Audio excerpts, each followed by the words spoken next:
Gentlemen, ladies, fellas, dogs. We have some dogs in here. Wild week, another wild week. Rough week for me all around. Fantasy was rough.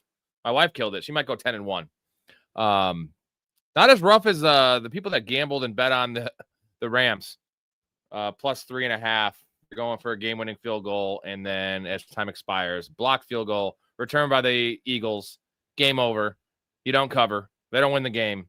Unreal.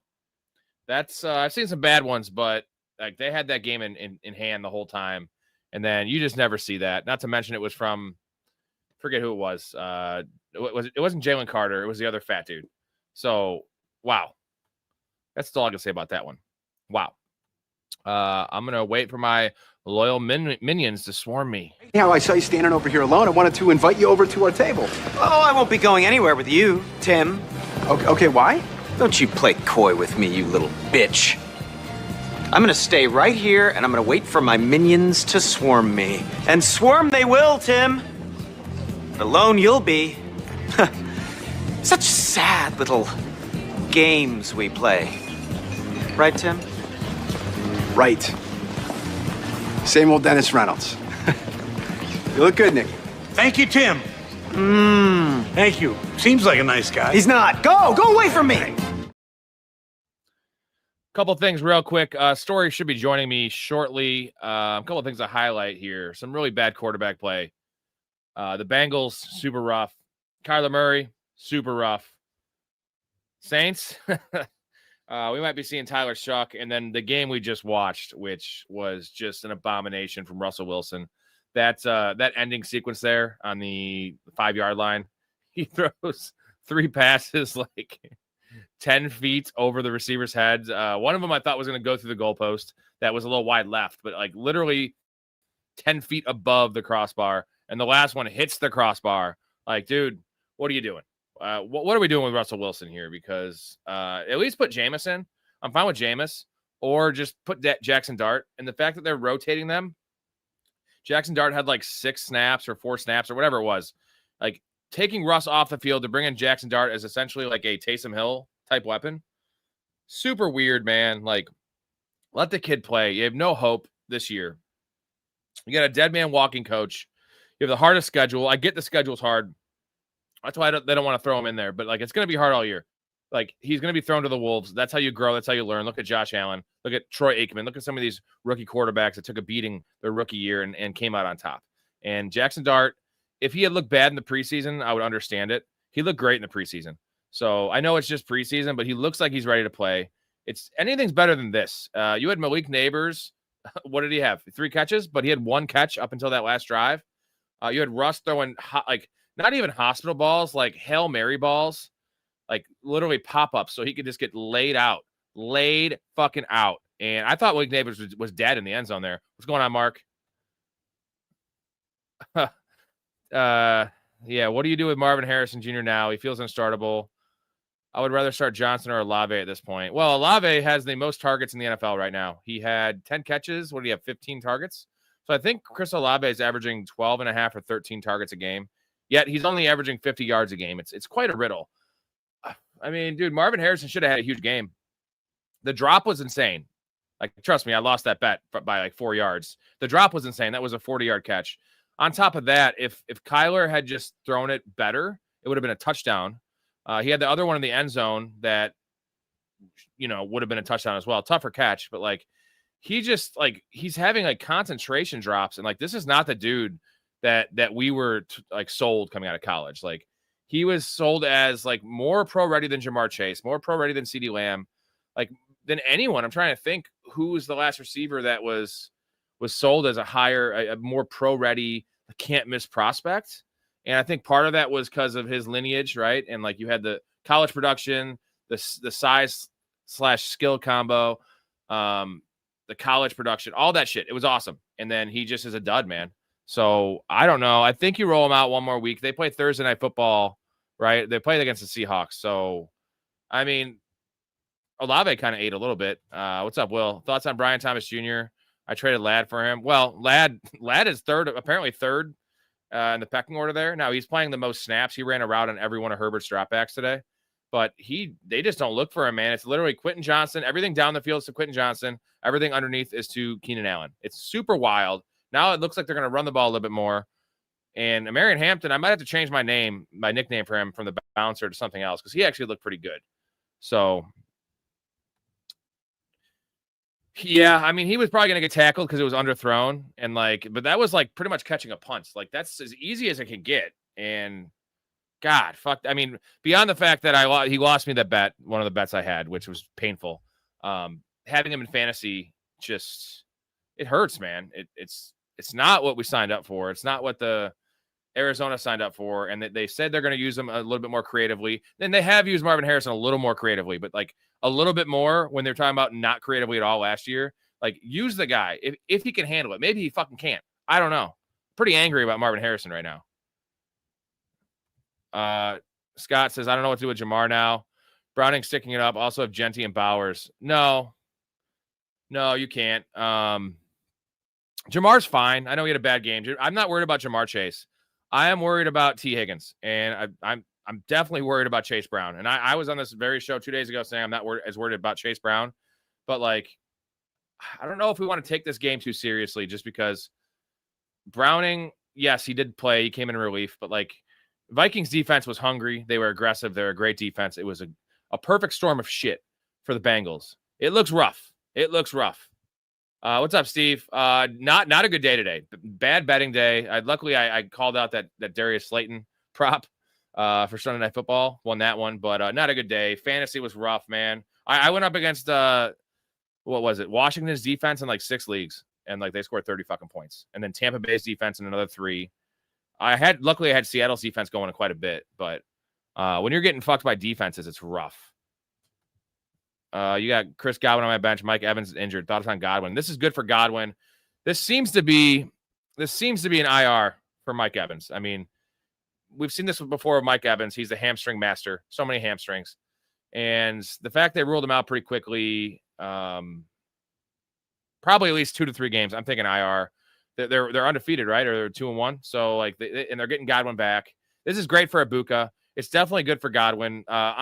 I don't have any shares of Godwin because I was thinking it was week 6, week 7, his return.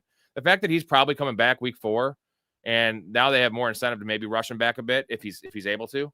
So yeah, Godwin's definitely it's a good situation for him. Devious London is my wide receiver 1. Also Devonta Smith. Wonder if I could package one of my running backs with one of those receivers to try to upgrade. I mean, I wouldn't trade Drake London now just because you're not going to get what you deserve for him. And he's still getting 8 targets a game. Michael Penix, that's another thing I wanted to highlight. Michael Penix, 50% completion against Carolina. I know you're on the road. Carolina sucks, dude. So you get shut out by Carolina. Dude, I wonder what the odds of that were, in terms of Vegas. That's fucking nuts. So I would hold, man. Hold with Devonta Smith. Hold with Drake London. Definitely hold Drake London. If you want to trade him after a big game, you can. I would hold Drake London. I can't tell if Marvin Harrison is a terrorist or not, but at least a huge day for the Trey Benson owners. Yeah, man. So when I first saw it, it was a glancing. I was glancing at the TV, right? It was quick, right? It happened quick. And I have Trey Benson in quite a bit, 9 or 10 leagues, and a lot of best ball. And I'd hate rooting for injuries, especially to a player like James Conner. I saw it. I kind of celebrated for a bit because I was like, oh, he hurt his ankle. There's a couple weeks, right? And then I saw the cart come out, and then they didn't show the replay, which is always a bad sign, right? When they don't show the replay, it's gnarly. And then Red Zone ended up showing it. And then I saw James Conner crying. That guy overcame cancer. Dude's an awesome teammate, awesome dude, ultimate grinder. Love James Conner, man. He made me a lot of money that year when Le'Veon Bell held out. So I have 0 James Conner, all the Trey Benson. I'm not going to be on here celebrating. After a day or two, I will celebrate it because that's going to be great for me because I have Trey Benson everywhere. And Trey Benson looks good. This is what we've all wanted. This is what we wanted with Trey Benson, right? We all thought he had more juice than James Conner. James Conner's a pro. Benson was rough last year. Rookie, rough as a rookie. But, man, it's just a shame to see James Conner. I know a couple channels, guys will celebrate injuries when it helps their team. I'm not one of those guys, dude. None of us should. That's James Conner's career, bro. I saw he only has a $2 million cap hit next year. He just signed a 2-year deal in the offseason, but he's not coming back. He's done. Broken leg. He's going to be 31 next year. He's done. I'm very, very sad about that, but happy about Benson. So RBs are Robinson and A-Chain. Yeah, dude, I would hold tight with your wide receivers, man. They're going to have bigger games. Don't trade Jamar. There's no, I mean, what are you going to get for him? Someone's going to try to fleece you because they're going to say, look at that game. Look at that game. We all know Browning's going to be better than that. They're not going to play the Vikings every week, right? So, oh, man. Yeah, you're good, dude. If anything, I guess you could try to pair Judkins with someone if you want to trade him. But I guess you could try to upgrade. I would stick with Drake London. I'm a big Drake London guy. Hey-oh. That's sweet, Steve. You know, we're going to have good weeks and have bad weeks. The good weeks feel great. And the idea is to try to stay even keel, right? Definitely on the down weeks because, you know, it's early in the season. And 0-3 sucks. I have definitely a couple 0-3 squads, but I have more 3-0 squads. And then I'm pretty much like 500, bro. Like right around 500, depending on some stuff tomorrow night. But I have Cam Scatabo everywhere. I have Trey Benson everywhere. I have some booms. I have a decent amount of Rashee Rice. So, like, being 500 isn't the worst, but that's not the bar I set. So, man, what's up, Andre? Oh, Kirk Cousins. I don't know. It's probably Kirk Cousins is probably better for Drake London, I guess, because Michael Penix is just terrible. Penix looked so good last year, and he's got that quick release, but he just is not like a pro quarterback.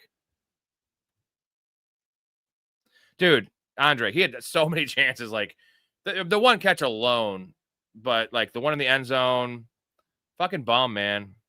Bum. Yeah, Mark says ask Benson the 3-down back. DeMarcado looks like a scrub.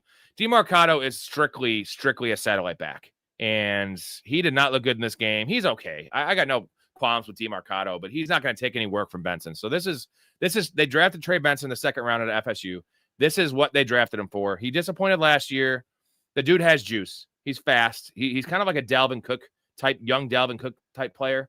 So not the best receiver, but like he's serviceable. I mean, he was playing receiving down work already this year and had some awesome runs. I love Trey Benson. So what would you do with Genty? You can't do anything with Genty. Again, some of these guys, like, I'm not giving up on him. He's still, I think he's going to have a big game one of these next 2 weeks. He has to. They got to realize what they're doing, putting Geno back in the shotgun and running 44 pass plays a game is not working. And I know their O-line's shitty, but like this is a Pete Carroll team. Get back to Pete Carroll basics.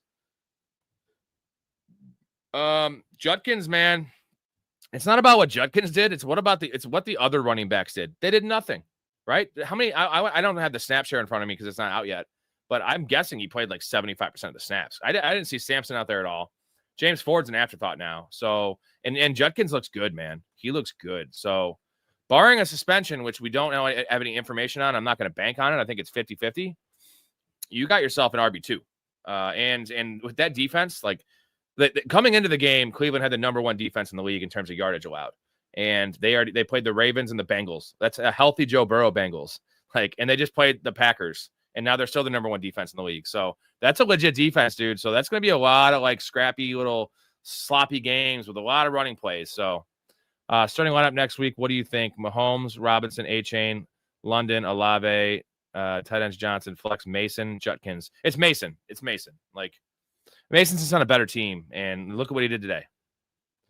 Casey, 3-0, 2-1, 2-1. That's okay. I mean, best ball is mostly a primer, right? So you want to win your leagues. After this game, I can't even blame it on Kyler anymore. Well, but Kyler is still the part of the problem. But you're right. Yeah, we can't blame it on Kyler. Like the drops, like it's one thing to have like these other issues, but the drops, like this is Jerry Jeudy shit we're talking about. This is like basic level shit.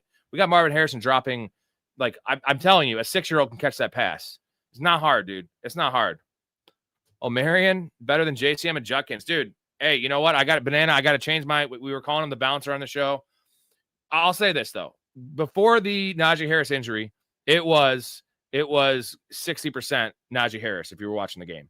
So this is what Amarian needed. He needed a confidence boost. They had to play him, and he's a go now, man. He's a go. This is why you drafted him. So Gibbs could get 30+.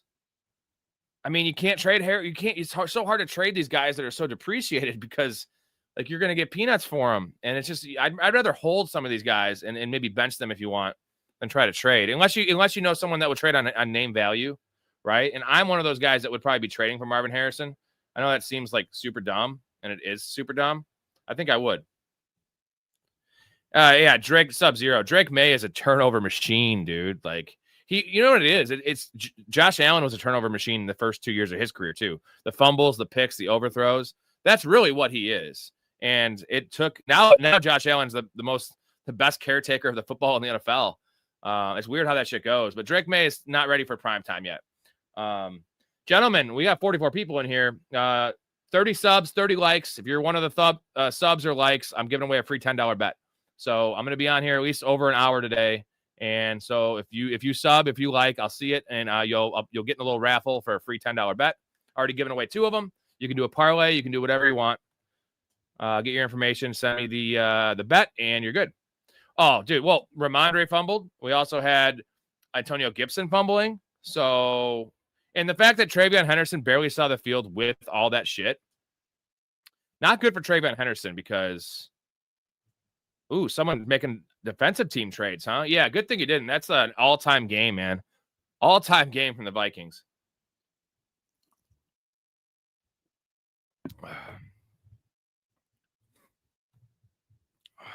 Yeah, Hunter Henry killed it. Banana Republic, would you accept 3rd-round pick plus Quentin Johnson for 6th round plus Judkins? This is a Dynasty? I'm taking it.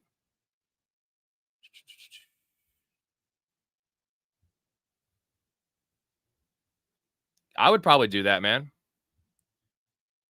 I mean, it depends on what your situation is. What's up, Tom? I love the trade I made last week. I traded QJ Addison and Braylon Allen for Trey Benson. Oh my God, Trey Benson and Devontae Adams. Yeah, we were talking about that, and we were saying how much we loved it just because of Trey Benson, upside cuff for the bench, and also maybe a playable guy from time to time.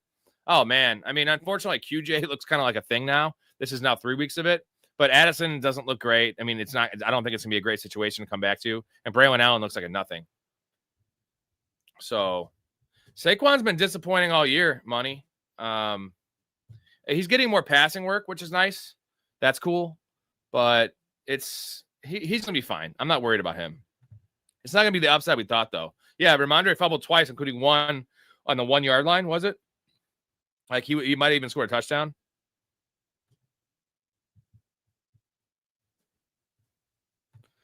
Yeah, I could probably do that, Andre. What's up, Ryan?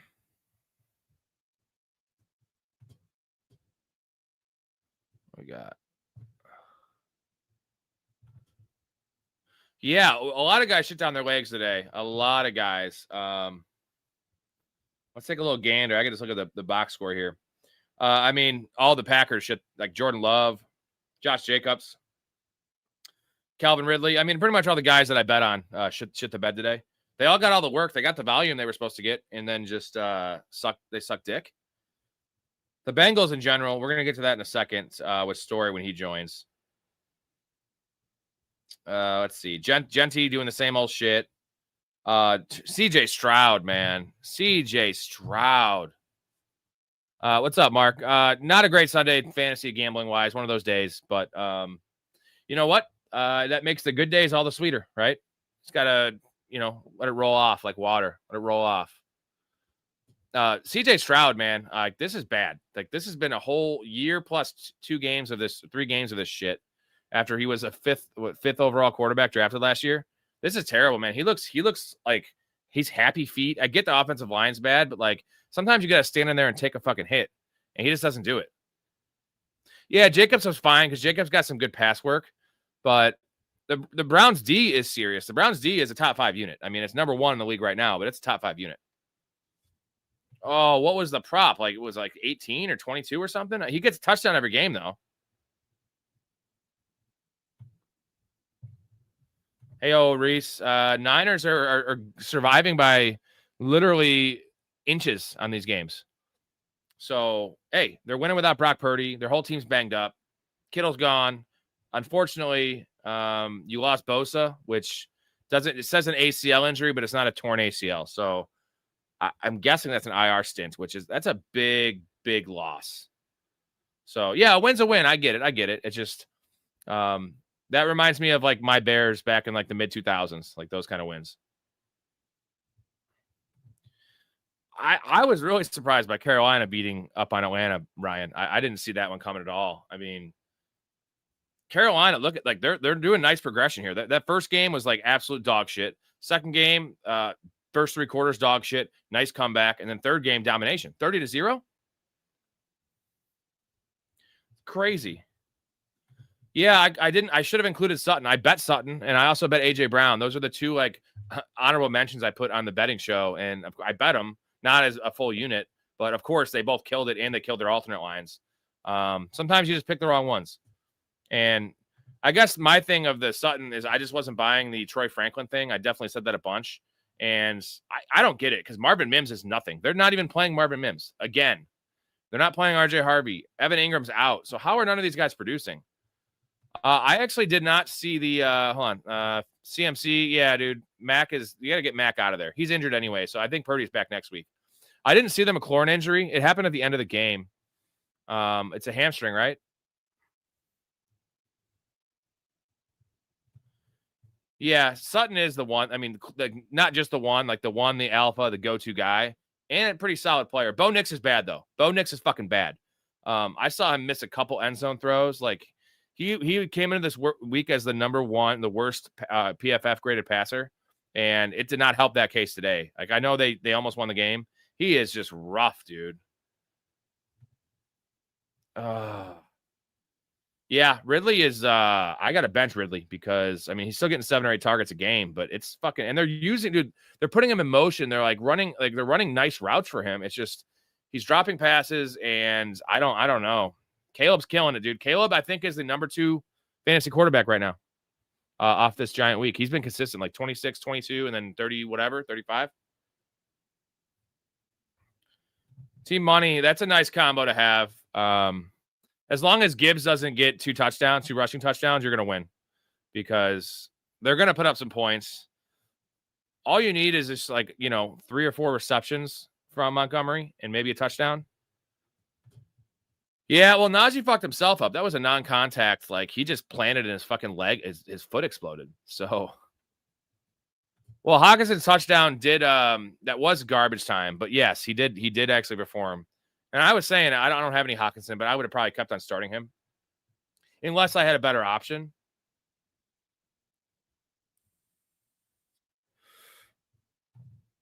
I mean, Cam Ward just is not improving that I thought he was going to. And he likes Io Manor. I'm a chick guy, so oh yeah, we didn't talk about Scat. Scatabo, dude. Crushing. Look great. They didn't really say anything about the Tyron Tracy injury, which is weird. But it seemed pretty bad. A shoulder arm injury seemed pretty bad. And I think either way, I think Cam took the lead of that backfield today. He gives the team, it's not just the juice he gives them. He's like an inspirational dude. Like, dude, backflips when he scores touchdowns. The fans love him. That's a boring ass team, especially with Russell Wilson. Like, they need Cam Scatabo to give him a little bit of excitement. And that dude's laying out guys on blocks. He's you see the play where he ran into the dude? He put his helmet right in the guy's fucking midsection just to get like an extra yard, like, and just fell down. Like, Cam's a nutcase. I love it. You can get a lot devious for Judkins right now. I would maybe even hold another couple weeks. Unless you're kind of worried about the looming suspension, I would probably hold Judkins. Well, look who it is. What's going on, folks? Mike Story, the legendary man, the myth, the legend himself. How you doing? How was your Sunday? Good. How was your Sunday? Oh, it was a rough Sunday. Rough betting, rough fantasy. Our league, we put up the second most points every week, and we're 1-2. We're gonna have the most points in the league by 50 points this week, and we're gonna be 1-2 at the end. Like, we have the most points in the league, though, right, for the season? Yeah, we're gonna have the most points in the league after this week by like 50 points. Like, we're gonna increase our lead, and we're gonna be 1-2. Like, that's just fantasy football. It's just the way it goes. We ran into a buzzsaw. I was looking at the matchups, the other matchups. There's games that are like projected like 102 to 99. We put up 165 and we lose. Yeah, we do still have King Henry, but he has Gibbs. True. But like King Henry, we just need 2 touchdowns and like 1 long one, right? Yeah, I mean, it's not impossible. I give us about a 20% chance to win. So, whatever. Like, I still like the squad. I'm not panicking. It's a long season.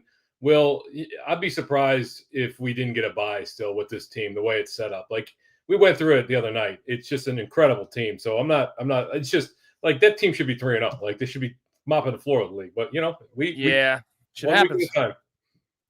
Yeah, Mark says I'm up 31 facing Zay tomorrow, full PPR, 53.5 over under, looking like a shootout. It will be a shootout, but that's a lot of points, bro. Zay needs 2 touchdowns probably to get that, or like 170 receiving. He's up by 31 points, like 31. Yeah, like when Henry had his monster game in week 1, he only scored 40 points. You think Zay Flowers is going to beat Henry's best game of the year? Probably not. Yeah, I would say 10% chance he does it. Maybe, around there. Yeah, it would have to be. Bryce says if Wentz balls out the next couple of weeks, what are the odds Vikings just roll with him the rest of the season? No.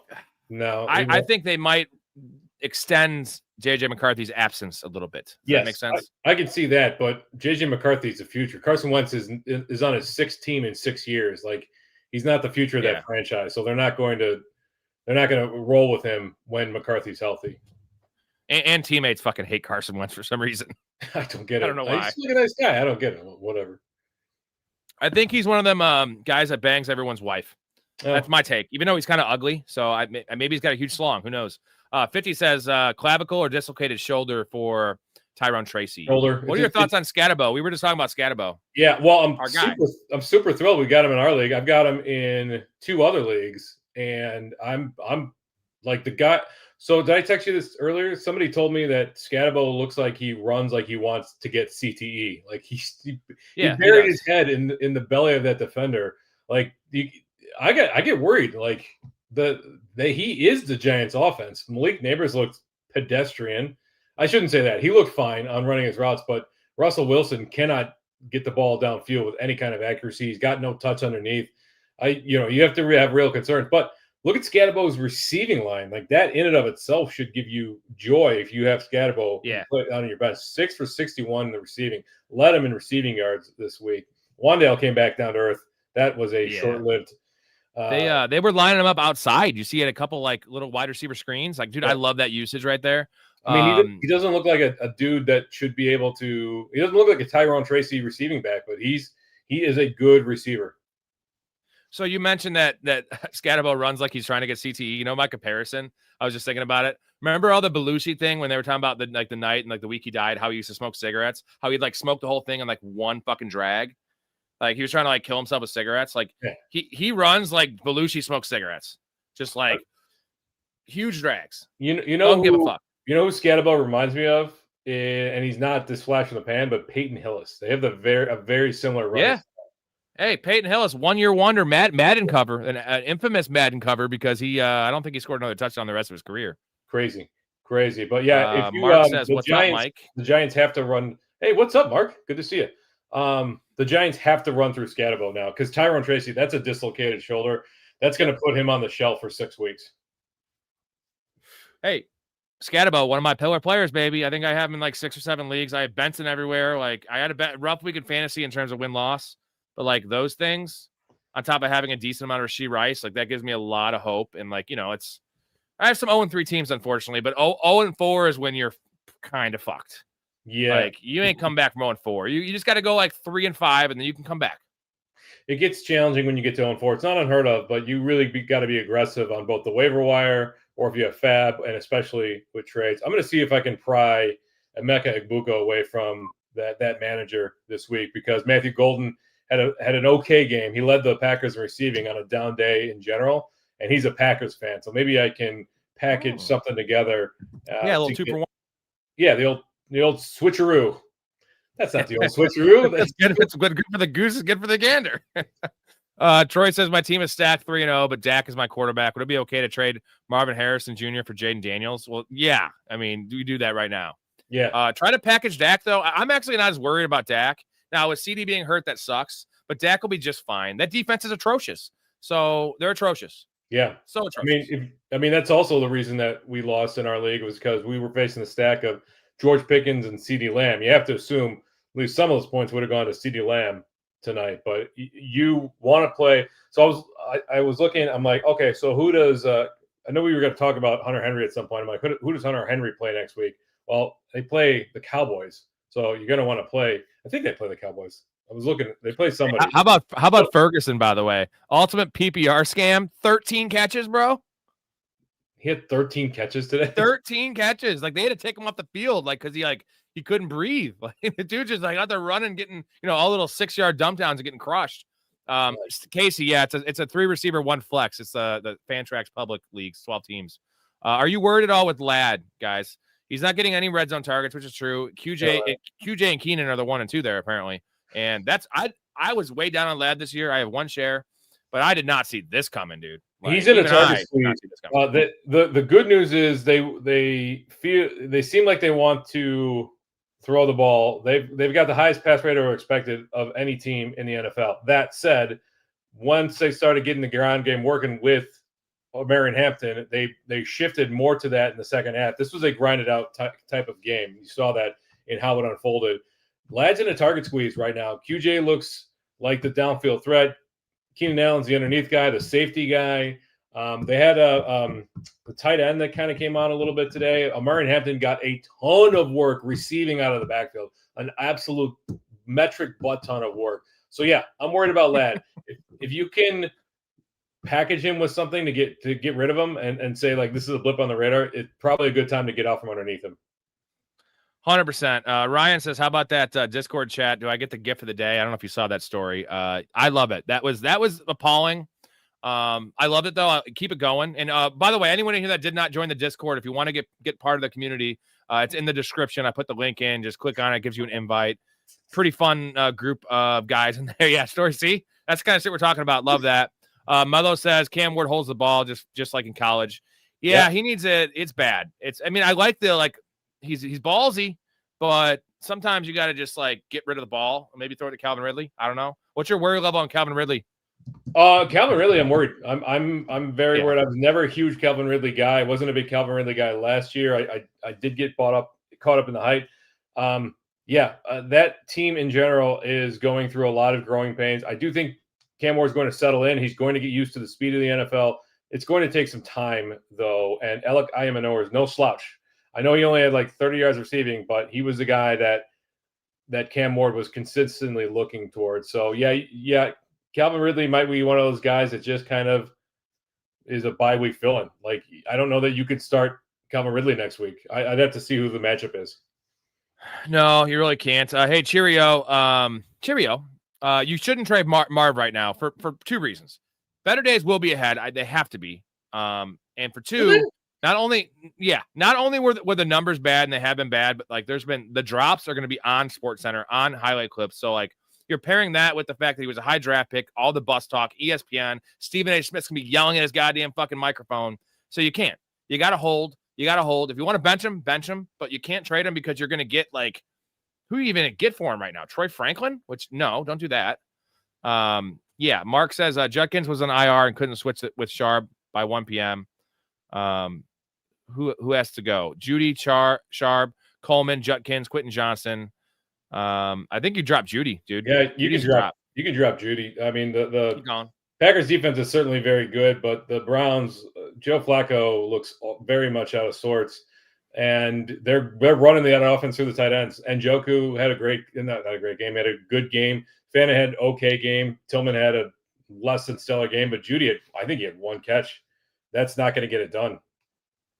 Yeah. Hey, Steve, I think I missed Steve's comment. He asked, how did Mason look besides the stat line? He looked fine. He looked great, just like he did with San Fran, right? He looked big, good, fast, pretty nimble. I'm convinced that a lot of him going under the radar when he got into the league was because he was playing with Jahmyr Gibbs back in college. So he looked good. I mean, it's not the world's best pass catcher, but in terms of what that team needs, that he is exactly the answer right now. Yeah, Michael says, hey, guys, really enjoy the show. Thank you, Michael. I was wondering how I could message you with a business proposal, ... That's intriguing. Go in the description and click the Discord link, man, and just hit us up in Discord. We got, and then I can get your information. There. Also, great name, by the way. Great name. Are you related to Antonio Gates? Let us know. Or Bill Gates. Yeah, maybe it's Bill Gates. Bill Cosby. Maybe Microsoft wants to buy us out. Yeah. Real quick, funny story. I was on YouTube the other day just browsing, and they had an original, it was a 1985 5 broadcasts of Halloween, the original one, like the TV broadcast, which sucks because I didn't get to see the titties. Even though I've seen that movie like 50 times and I know the titties like by heart. That was where one of the movies I lost my boob movie virginity to. But they had the commercials, and like the commercials are the best part because like mid 80s commercials. And of course, in the middle of it, who do I see? Bill Cosby selling Jell-O. Like, dude, it was just like fucking great. I was like, oh man, the 80s were a better time. CeeDee Lamb also got injured. That appears to not be as bad, but I think he's probably going to miss next week. What would you say, Story? He said he's absolutely feels fine for next week. Now, the problem with next week is they play Sunday night. That's a real concern if you've got – because I've got CeeDee Lamb in a league, and I'm like, all right, so who can I slot in there on Sunday if things go awry and he doesn't end up playing? And I'm like, well, RJ Harvey, I guess. Like, that doesn't really help me at all. But, yeah, the Packers, Cowboys, like, I'll probably scoop one of the Packers wide receivers maybe because you want Lamb in your lineup if he's going to be there. I don't know that they would use him as a decoy. That's rough. I don't know. I think it's 50-50 he plays. Yeah, I would say so. And also, they kind of need to win, but they also need to keep him healthy, right? Yeah. I have issues. Michael says, I have issues on my bench. My bench outperforms my starters. QJ, J.K. Dobbins, Scat, outscoring Marvin Harrison, Barkley, Jacoby. Yeah, I mean, you can't do anything about that, though. Maybe Marvin Harrison, but like Barkley, Jacoby, I mean, you can maybe consider benching the receivers. But yeah, I think it's going to be a rotating cast of who gets the high yardage totals in LA or in Las Vegas every week. So Dobbins is a must start, I think, at this point. Not an RB1, but he at the very least, he's a low end RB2 flex play every single week. So yeah, I mean, I think you could bench Jacoby. J.K. Dobbins seems to be the guy that Sean Payton's relying on, and then QJ in a pinch seems like he's a better fit as well. McBride got a touchdown. I'm going to quote it. McBride got a fucking touchdown today. I couldn't believe it. Yeah, it was actually a badass play too. Did you hear the announcers? They were as surprised as anybody. They were like the elusive touchdown or something like that for Trey McBride. Yeah, it's bullshit. He's a great player. It's not like he's alert. I mean, he doesn't have like an ultimate, like a great red zone game, but it's not like he's tiny, bro. Like he should. It's Kyler. That's all it is. Dude, the problem with that team is Kyler Murray, and it has been for a long time. Trey McBride is as consistent as they come. Is he the number 2 overall tight end? I don't know. 6 for 61. That's great. Like he's consistent, but that's not blowing the doors off. 5 for 43 and a touchdown. That's great. Again, that touchdown doesn't come. You're not really thrilled with McBride's performance. I don't know. The folks that have McBride on your fantasy teams, are you happy with where things are at so far? I am. I have him in 6 leagues, and it's not so much what he's doing. It's that, yes, there's other suspects like Ferguson and Juwan Johnson. I don't believe in them as much. I'm happy because Brock Bowers, I feel like I'd rather have him than Brock Bowers right now with that knee injury and just the general mess of the Raiders. It's not as messy as the Kyler situation. The Raiders are rough. And apparently Trey Tucker's the number 1 target there. So 3 touchdowns. Where's Dante Thornton at, counselor? You fucking asshole. Ask him where that's at. Michael Mayer got hurt today, so that's only good news for Brock Bowers. Okay, who would you rather have rest of the season right now, Bowers or McBride? Bowers. Really? McBride's 100% healthy. He's outscoring him right now. Yeah, I get it, but I have no faith. I have no faith in Kyler Murray to lead that offense on a regular basis, a consistent basis. Like they struggled to move the ball today against San Francisco, who doesn't have exactly a resounding defense, and they lost Bosa early in the game. Yeah, Team Money says wouldn't say Shaheed's a bust, but he has been disappointing and hoping for a big game. The problem is Chris Olave is leading the league in targets right now. Although, did you see his stat line today? He had 10 catches for 54 yards. He had 15 targets, I think. Like 15 targets for 54 yards. He's averaging 13 targets a game, and he's averaging like 60 yards a game. It's unreal. It's awesome for PPR though. We'll take it. Yeah, I mean, if you're in PPR and Olave's a mid-range wide receiver too. But the problem is Spencer Rattler he's just big play hunting with Olave, and he's not connecting because he's not a very good quarterback. So yeah, 15 targets, 10 receptions, a lot of underneath stuff, but the big play stuff, he's still going to Olave and Juwan Johnson. So they're eating up. The ascension of Juwan Johnson has basically made Shaheed a non-factor in this offense. Like nobody's throwing downfield as much as Derek Carr used to. So Shaheed, there's not much there. It might be better with Shuck, though. Shuck's more of a chucker. Timothy says it's Hampton and RB1 for the foreseeable future. It's time, baby. I maybe not RB1, but top 15, right? Oh, I think he's an RB1. I mean, we saw Really? the receiving game was prolific with. He looked better too. Hampton. Let me pull up this stat line here. And this is against the Chargers or the Broncos defense, by the way. So 19 for 70. All right, that's not very good. Did get in the end zone, 3.7 yards per carry, but 7 targets, 6 receptions, 59 yards. Like, that's elite usage for a running back in the passing game. And if they want to pass as much as they do, a target's worth about 2.5 times as much as a carry. So yeah, and who's gonna spell him? Darius Davis, Haskins. Haskins, nobody. Kamani Vidal, baby. Yeah. Hey, just so you know, we're a little behind the chat because there's a lot of them. So I'll try to get to everyone here. Just be a little patient with me. We got the GOAT story on here. Burden looked explosive, man. Is there a legit chance DJ Moore gets shopped this season, or shipped, either or? Yeah. I don't know. They need DJ Moore, and like Burden did look good, but it's a downgrade from DJ Moore. I don't. He's still a rookie, bro. Yeah, I think once the Bears get to the point that they're not competing anymore, when they're 5-8 and they're basically out of it. Yeah, I could see Swift getting shot. That's probably after a real not Swift, DJ Moore trade time. But yeah, what DJ Moore had a touchdown today, right? 4 for 21 and a touchdown. Yeah, a couple carries to the backfield. Yeah, JD says, "What's up?" Vikings defense with 32 points for me. Yeah, that was I was against them in a lot of leagues. I did not like it. I had the Seahawks in a lot, but like between going against the Vikings and Washington in half my leagues, literally in 12 leagues, those are the defenses I'm facing. They're putting up quarterback points.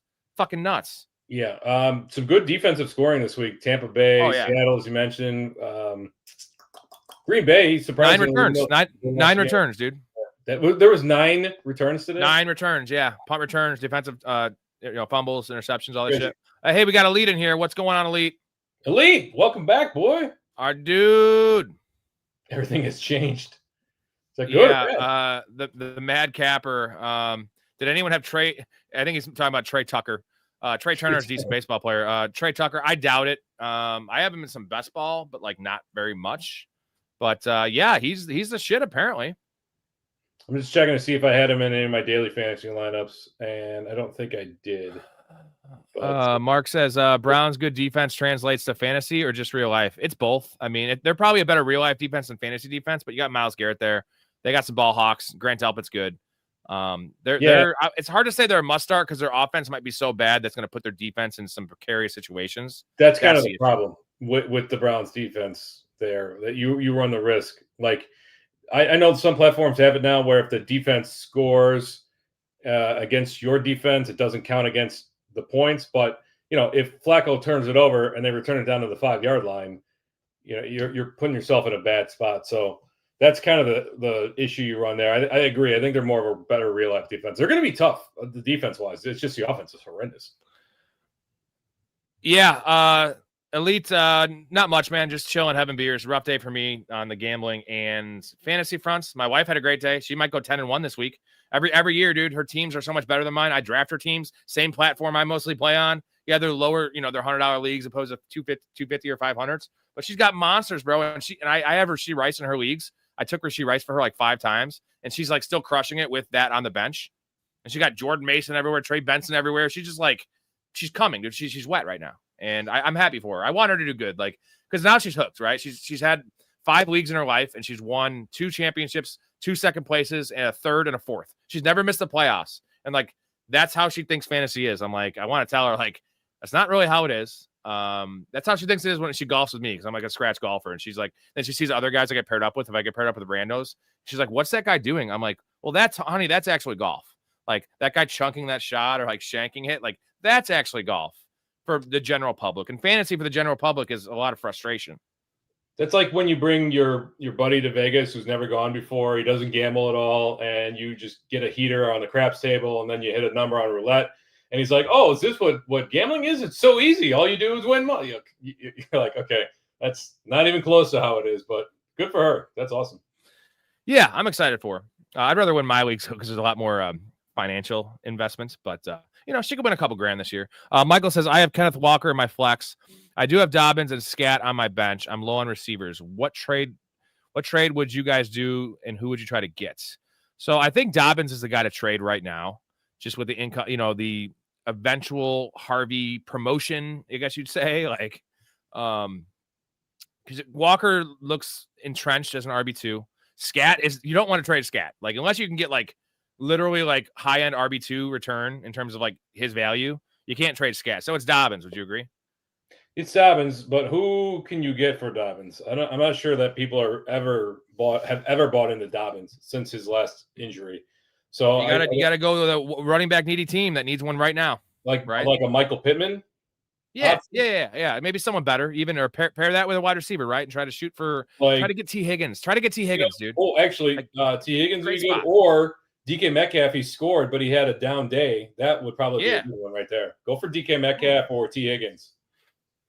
Yeah.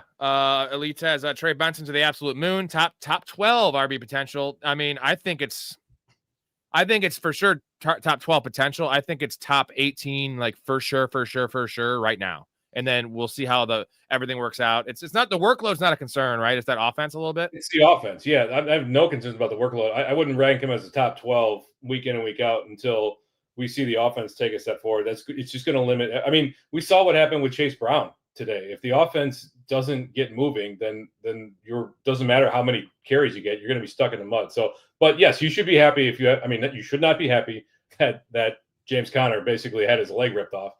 But you should be excited for the opportunity that's in front of Trey Benson right now. I looked. I'm bummed. I don't have Trey Benson anywhere. I mean, I was as high on him as you were, but I didn't end up getting him anywhere. So just you missed my little monologue I did, because like I have a lot of Benson, and I've been talking about Benson all offseason.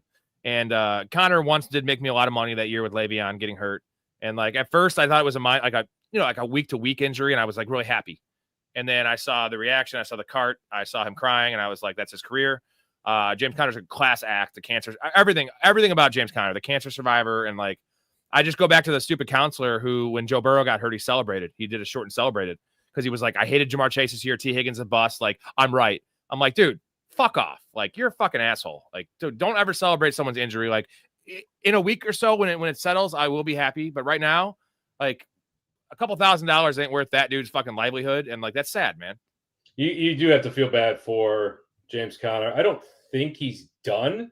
I do think he'll be back, but he's basically done as a starting running back in the NFL, unfortunately. The only time I was happy was when Deshaun Watson got hurt, right? Like, that's a good one. Like, if Antonio Brown or like Ray Rice, or if OJ or one of those guys get hurt, like, can we just if he was alive, can we bring OJ back in the game to just get him fucking destroyed? Yeah, I mean, that's one. I do feel bad for Antonio Brown, because I'm fairly convinced that his brain is scrambled, and he's got advanced CTE. Like, that's 100%. His behavior is not normal. No, it wasn't before. Now it definitely isn't. Andre says the Mayer injury looked really bad, bro. I didn't see it. Did you see it, Story? It's his first documented concussion. I did see it. It wasn't Tua bad. That one Tua where his arms kind of seized up, but it was bad. I don't expect him to be back for certainly not next week, and probably not the week afterwards. You're going to get a little uptick in snaps and routes for Brock Bowers, but not meaningful, not anything different, I wouldn't think. Elite talks about Judkins looking great. He says, Dylan Sampson droppable. Is it a hold for you, Story, or what? No, you can drop Sampson. There's really no reason. They relegated him to the bench fairly quickly. Judkins looks awesome. Like, I'd be thrilled if you got Judkins.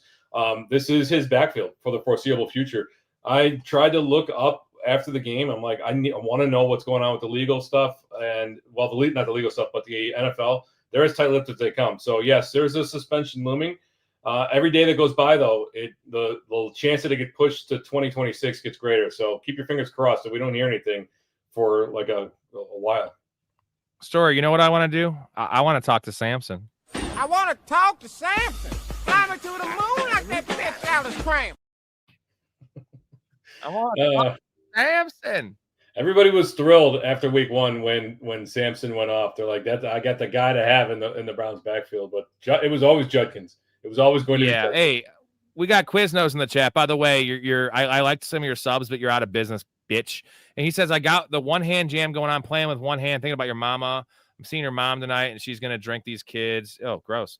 I'm getting hot water going, bubble bath. Hey, Quiznos, I have something to say to you. I fucked your dad last night, bro. That's even better. You know how hard it is to fuck a straight man? I did it. My mom's a whore, so good for you. I think there's a Quiznos in Algonquin. No, they're out. I ate one at an airport. Oh, shit, really? Yeah, it's not good. I think we thought it was better because it was a hot sandwich before the hot sandwich industry became a thing. It's just like a bad Subway. Right, so you're probably right, but they did the hot sandwich right. Like Subway tried to do the hot sandwich, and it's got to be a meatball sub. Like you can't just do a cold cut combo and throw it on there and call it a hot sandwich. And then Jimmy John's tried to do these toasted sandwiches. They just don't mix their whatever heating element they have and the sandwiches. It doesn't mix well. So yeah, you're probably right. Like I'm probably remembering Quiznos is better than it actually was. I'll tell you a story. So when we were in 6th grade, we went down. My grandparents used to rent a condo in Corpus Christi, Texas, for 3 months out of the year because they were huge golfers. So they would go down there. They'd live for 3 months. They'd golf. We went down in 6th grade to visit them over spring break. And you ever heard of Whataburger? Yeah. Yeah, Whataburger. It's a chain in the South, like a burger chain in the South. So we had Whataburger and thought it was great. For years, I thought it was great. My wife and I went to Texas for vacation. And I'm like, oh my God, a Whataburger. We have to go to Whataburger. It's so good. You're going to love it, blah, blah, blah. It's terrible. It's just a really bad burger. And it goes to show you, like, we remember things the way we want them to be remembered. So just keep that in mind when you're thinking about, like, Peyton Hillis. Peyton Hillis. Unique says, second league, I have Hurts as quarterback, Goff my backup. Guy in the league wants to give me Cam Scat for Goff. Oh, God, yes. I also, dude, that's do that right now with your pants down. Do it, please. And then send me a picture. Yeah. Elise says, me and all my meet me at the Hamptons, locked in top 12 RB rest of the season. Herbert checked it down a lot. Yeah, I mean, and I might have to change my name and my cutaway to Hampton. I might have to delete that. I call him the bouncer. He looked good, so I might eat my words on that one. I'll do it. I can admit when I'm wrong. He looked bad the first couple of weeks. That's all I'm saying. He made another mistake today, ran out of bounds. I don't know if you saw that. No, I didn't. He loves doing that, bro. Did he do it? He loves doing it. Yeah, he did. It wasn't as egregious as the Chiefs one, but it was a time where you don't run out of bounds. Okay. He did it. He's still a rookie, but yeah. Patience. Like, how are you feeling with the workloads and the upside for the rookie running backs after this week? So Genty, he's getting the workload, but again, that line is a problem, and he's just not getting. He's not creating the space, the yards that he was creating, at Boise State. And again, no, when you're at Boise State, you make a former insurance adjuster miss, and you got a clear path to the end zone. Here in the NFL, you make one guy miss, and there's a second guy, and then there's a third guy, and so on. It's a little different. Yeah. So Genty's still a work in progress. Hampton to the moon. TreVeyon Henderson, like, what are your thoughts on TreVeyon Henderson? I mean, reminder: Stevenson fumbled twice. Antonio Gibson proceeds to fumble on the next drive, and TreVeyon's still playing 40% of the snaps. What are we doing here? It feels like Vrabel wants to make a statement. So it's inevitable. Like, it's going to happen because Stevenson came back down to earth. Harvey, man, I'm considering dropping RJ Harvey. I don't really feel there's a need to hold on to him at this point. Like, it's very clear that Sean Payton has no interest in using the guy. Yeah, he hates him, man. He hates him for sure. Unique says Tracy injury short term, probably. I don't think so, man. I think it's IR, but they didn't say anything, which is kind of scary. No, but it was the same shoulder that he dislocated in college. So inside knowledge. Yeah. And you see the way he was holding it on the way out when they were walking. It looked bad. Yeah. Yeah. I would. It's probably worse than Worthy's, right? Yeah, I would think so. I didn't see how he landed. I wouldn't want to run into Travis Kelce either, but no. But yeah, I don't know. I'd like to run into Taylor Swift. Hey-o. Let's see. How about our boy Jordan Mason? Exploded Man Lubbock going to have a tough start between him and Hampton next week. I think it's probably still Mason, right? I don't, because they at least run the ball. I mean, I know. They do, but Hampton catches the ball. Like, neither one of those guys can slot into your RB2. Who else do you have RB1 and RB2 that these guys are going to be your friend? Mouth South, how you doing, buddy? Michael says, am I crazy to think that Mike Evans' injury hurts Ibuka because now the attention's on him? Well, no, because Godwin's coming back, so it's a plus. Because look what Ibuka did when Evans went out of the game, right? Yeah. Ibuka can move all over the field. Yeah, I'm not concerned about it at all. That's why I'm trying to go get Egbuka. We got him in our league. I got him in a couple other leagues. I'm trying to go get him where I can. Shout out to Elite because we had that was the conversation, and we ended up switching out Caleb for May in our league. That's what we decided that for another person, and then we realized we had the same conundrum, and we had May in our lineup. So that's why I love the show. Love that one. Thank you for that conversation, Elite. We're still gonna lose, but it was still a good call. Points are points, baby. Process.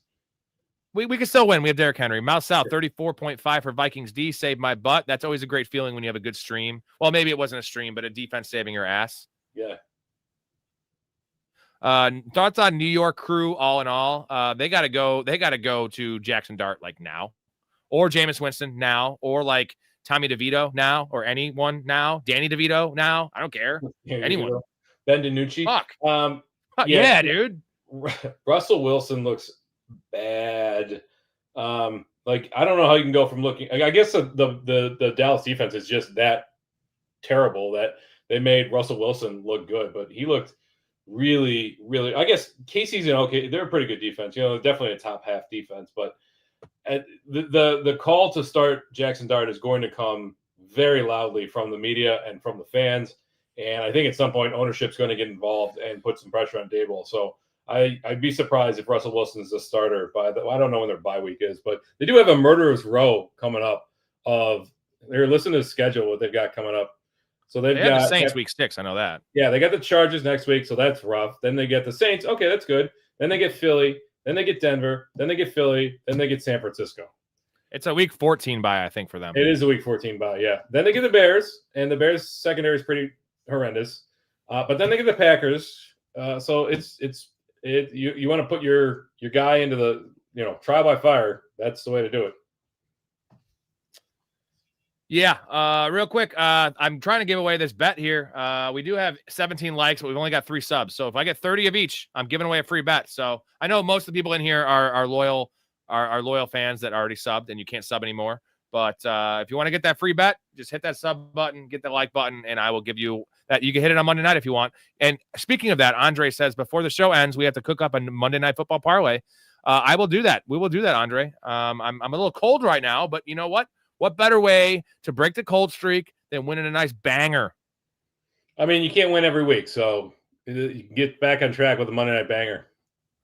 Yeah, I'm trying to think of the Rounders quote when he's like, you know what makes me feel good? He's like rolled up aces over kings.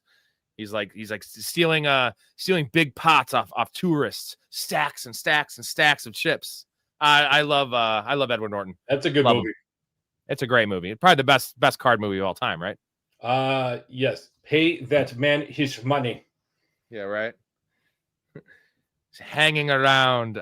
Cashed a huge on TJ Watt sack. We said it, man. Steelers money line cashed me 4K. Nice. Yes, TJ Watt sack. That did hit. I was gonna do the 2, but I didn't do it. Steve says, "How do you feel about Thornton?" Story. What are your thoughts on Thornton? It's droppable, right? Dante, Tyquan. Which one are we talking about? It's probably Tyquan Thornton. Okay. It's all about Worthy, right? Yeah. Like I don't. Those deep plays, they look good on highlight reels, but they're not repeatable. So I'm not going out to try to get Tyquan Thornton right now. Dante Thornton is certainly droppable. Yeah. This is a going from Timothy. I know it's early in the week, but how much fab would you drop on Trey Tucker and Trey Benson? I'll give you the quick answer. 0 on Trey Tucker, unless you need someone, maybe $1. I would spend it all on Trey Benson. Probably, right? All of it? Spend it early because you can't take it with you, and the numbers show that spending early is better in the long run, and these opportunities don't come around very often. The fact that Trey Benson wasn't available in any of the leagues that I'm in, I went immediately to look, wasn't available. The fact that he's available, like Scanabo's already rostered, Algier's already rostered. Like, who else is a top end backup that's going to be available on the wire? Maybe what he's saying is that there are those good handcuffs available because it's got deep, shallow benches or it's a 10-team league. Okay. If that's the case, maybe not all of it because there's going to be other good guys available. Right. But it's a starting running back in a good spot. That's a good player that was already producing in a 35% snap share. The guy's going to get 70% snaps, and he's a good pass catcher. He's got juice. He's a good goal line back. Relatively good goal line back. This is a smash. Like he's a top 15, top 18 play right now with upside. Yeah. Go. And DeMarcado sucks, so How dare you Yeah. besmirch the Italians he's a black Italian. They have those. somewhere. I mean, in Italy, I think. Arthur Smith's so bad. Let A-Rod cook in the shotgun. Yeah, they're not playing. They're winning games though. So like, I don't know. I don't know. But do they win that game if the Patriots don't turn the ball over 5 freaking times? Like, no, they don't. Yeah, it's tough to think that. So yes, Arthur Smith is a bane on the existence of fantasy owners. Green Bay defense for 50. Green Bay defense next week versus Cowboys. Revenge of Micah incoming. Yeah, it's gonna be interesting. I bet they boo him, which is stupid. They should boo Jerry. Don't boo Micah. He wanted to stay there, which is stupid. He went to a way better spot. So boo Jerry, right? That's the Sunday night game, right? I think so. Yeah. Elite's just hanging his dong out here today. So if you guys aren't aware, first of all, there is a 8:30 a.m. game on the Steelers Vikings. So make sure you get your lineup set either the night before or early the morning of. Those games can go one of two ways. They can be slogfests or they can be fun, high-flying affairs. And then there's 2 Monday night games. There's Jets, Dolphins, Bengals, Broncos. That actually makes things a little easier if you're waiting on CeeDee Lamb because you have more options from which to choose on Monday night. So yeah. Just be aware of that. It's a wonky schedule next week. I don't know where they're playing. I think they're playing in Ireland, but I don't know for sure. JT is the man, Elites. Mouse out, unloaded Connor at the perfect time. That's a good combo. You unloaded Connor and you have Benson. That's what's up. King Henry crown trick tomorrow. I hope so. Let's see. Proud of a Marion Hampton performance today. We all are. I mean, we were a little hesitant of him and we were kind of hard on him, but he deserved it. And you know what? Good for you, kid. Elite says T. Higgins is unstartable. Could you start him as a wide receiver 3 next week? Story. Yes, I think you can go back to him. It was a bad day all around for the Bengals. I'd be more concerned about Chase Brown than either Jamar Chase. Certainly not Jamar Chase or T. Higgins. You can start him as a low-end wide receiver 3, but I don't know how much upside there is. It would really depend on the matchup and who you're looking. Would I start him over like Trey Tucker? Yes, I would absolutely start him over Trey Tucker. Or Tyquan Thornton, I'd start him over Tyquan Thornton. Guys like that. Lead says CD's. What do you think for the ankle sprain, high ankle sprain for CD? He says 3 to 6 weeks ? What is your time frame story? What do you think? I don't know. I don't think it's a high ankle sprain. I don't know that they came out and said what was wrong with it. But again, if you look at the quote from CD himself, he says he can something like I can absolutely play next week or something along those lines. What do you say here? He said. Likely. I'm not going to trust what he says, though. I mean, you know what I mean? Like, said he can absolutely feels he can play in week 4 against the Packers, but I would expect that he'll be out or limited all week and will be a game time decision. So that's, as we had talked about, that's inconvenient timing.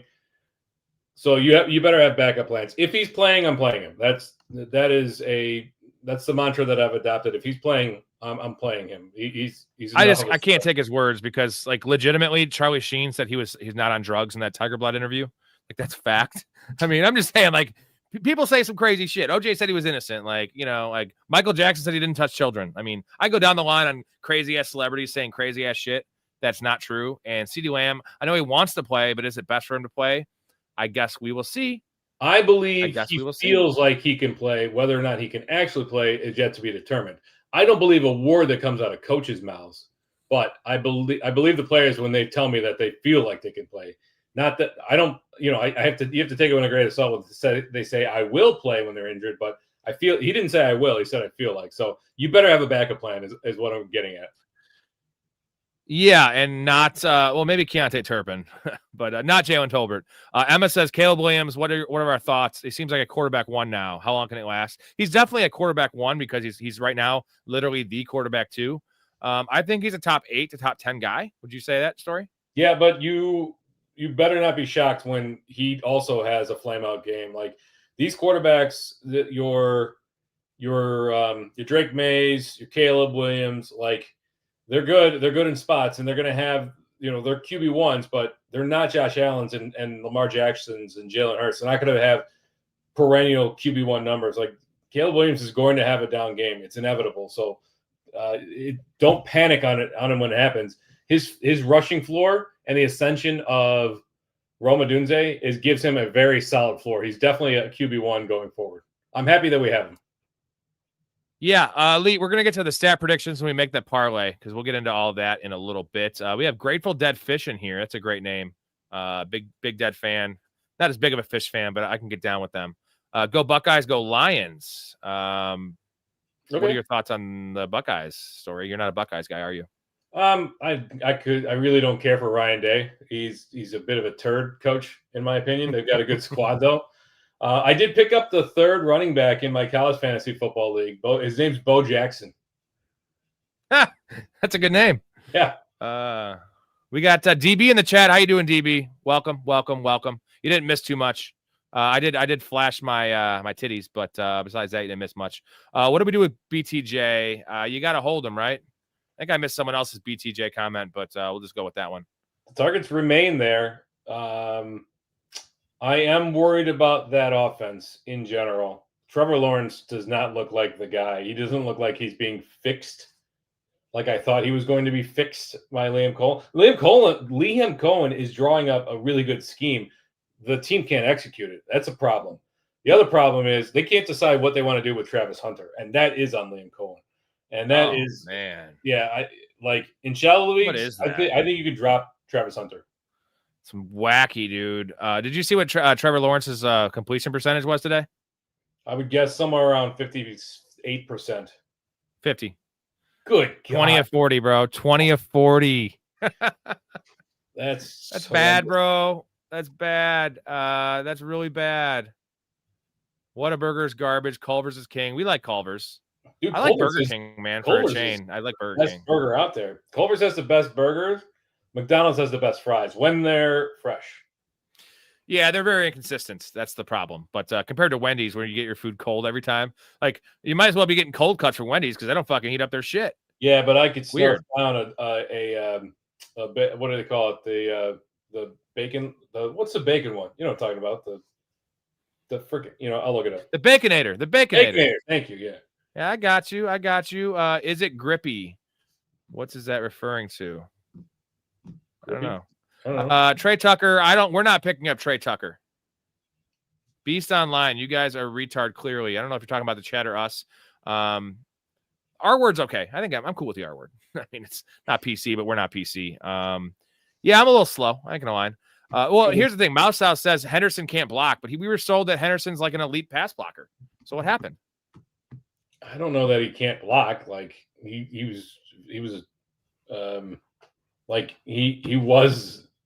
that combination of Judkins and Henderson at Ohio State was very specific. Henderson was the passing down back. He was the pass blocker. So I don't just because he got nervous and he had a few holding calls in the game last week doesn't mean that he can't pass block. He certainly is a very good pass blocker. So I'm not sure that I agree with that statement. Bryce says, if the Texans keep losing, would Woody Marks be worth a stash later in the season? I'm already stashing Woody Marks because of who's the third down guy? Weird name. Aria Goombawale, yeah. So he's already been like relegated to special teams. So that's why Woody Marks is already a stash for me. And I've always been saying that Joe Mixon's not playing football this year. And why would they bring him back if they're not going to make the playoffs? So yeah, he's definitely a stash. He's got the juice, and he's a bigger version of a third down back, correct? He's a stout boy. Chubb looks like he's basically past the age cliff. Like we saw the best of Nick Chubb, and yeah, did you see Agumbawale get blown up in pass protection? Yeah, I definitely saw that. We got B saying you guys are not knowledgeable. Story, you're not knowledgeable. You know that? Listen, I might not be an expert in any one subject, but I'm very knowledgeable in a wide array. So my breadth of knowledge is very, very large. So Story, how many degrees do you have? 4. You know what I have a degree in? Hard knocks? No, men's physiques, but like okay. No, I mean you literally on the show, you knew what college Dylan Lobby went to. End of fucking story, man. End of story. Not knowledgeable. That's fine, Beast. If you want to troll, that's cool. That's cool you should host a show and see how many people let us know you. when your show is, Beast. We'll tune in. Yeah, we'll watch you. And I won't be a dick in your comment section because that's not how I roll. I'm only a dick to the fantasy football counselor because that guy's a fucking idiot. Like, come on now. Okay, B. He's still going. So thanks for the view, though. Colin says, what about Adam Thielen? He should have been droppable a long time ago. Especially with, I mean, we also have the comeback of Addison next week. So Yeah, oh yeah, we do get Addison back next week. That's good news. That's good news for everybody. It's good news for fantasy football and football in general. Yeah, Thielen can be dropped. I'm trying to see how many targets he had today. Not many.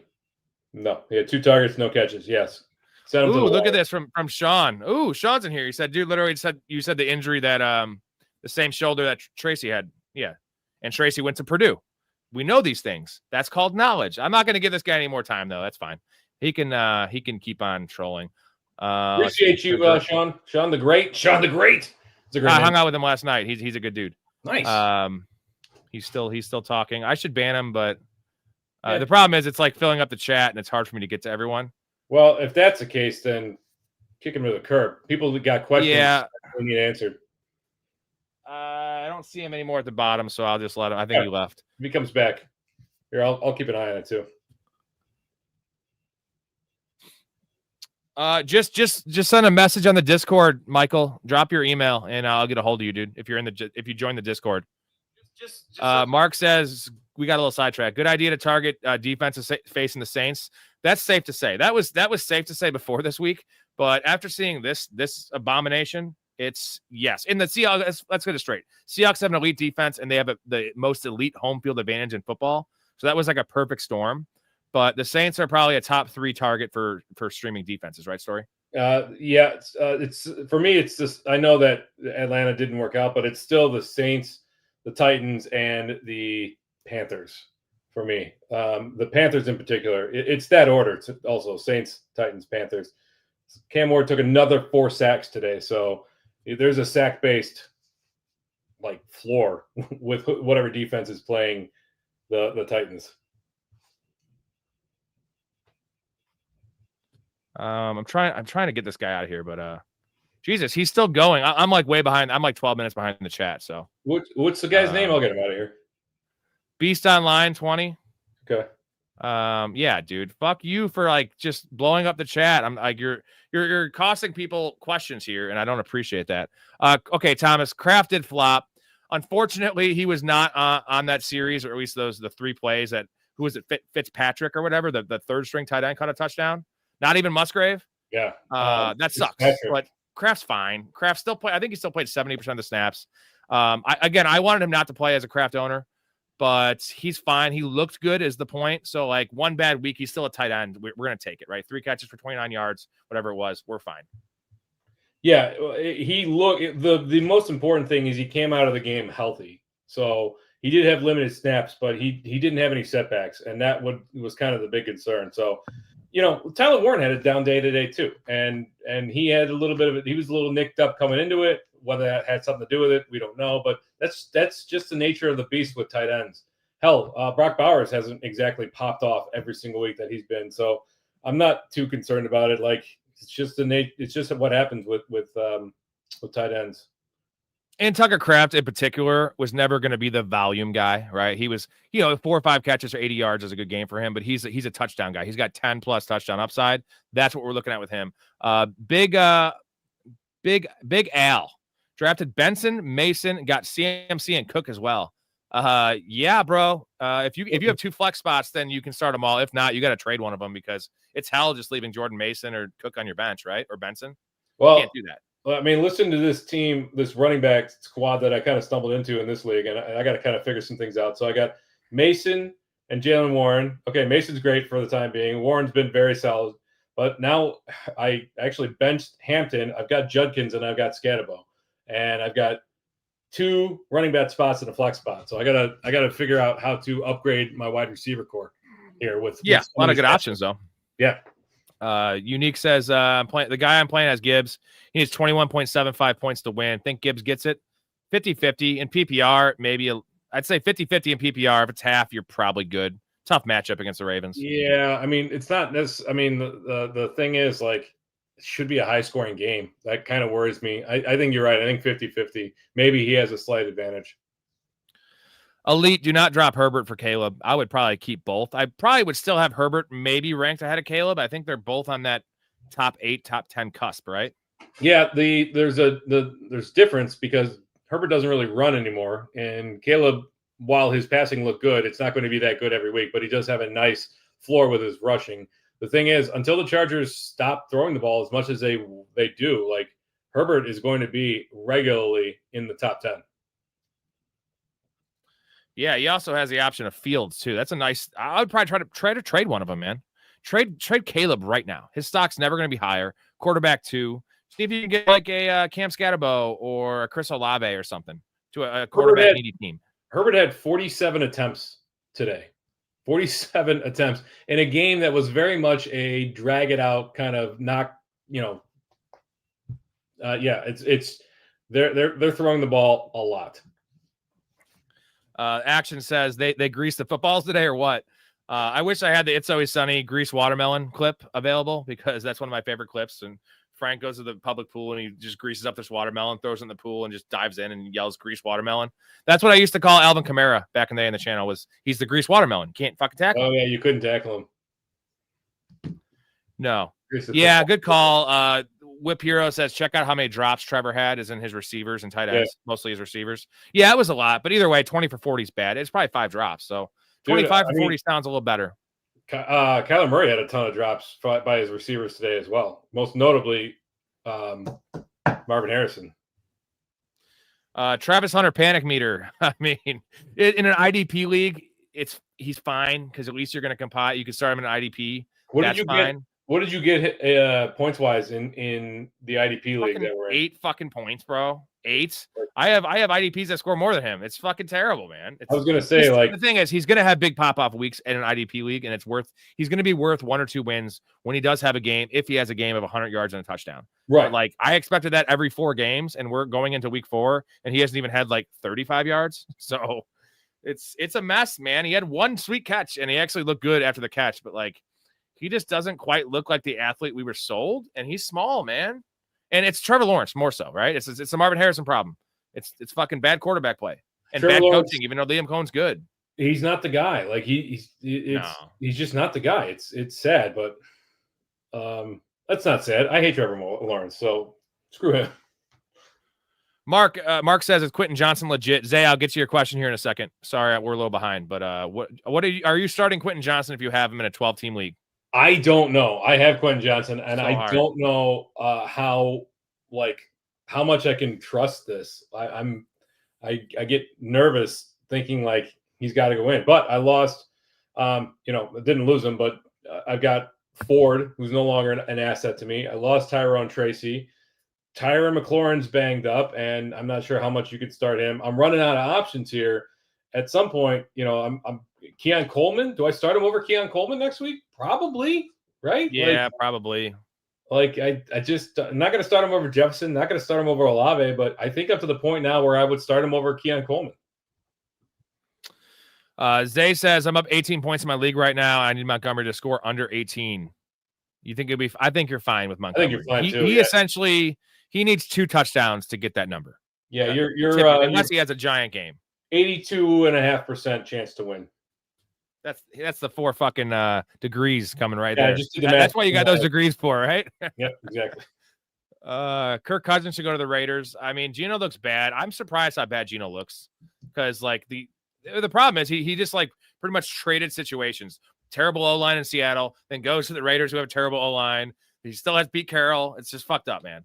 Yeah, but a nice bounce back in terms of his fantasy production. 19 for 29, 289 yards, 3 touchdowns, no interceptions. Yeah, he's not going to run, but if he's going to throw for over 260 every week and he's going to get a couple of touchdowns, he's definitely worth a spot start.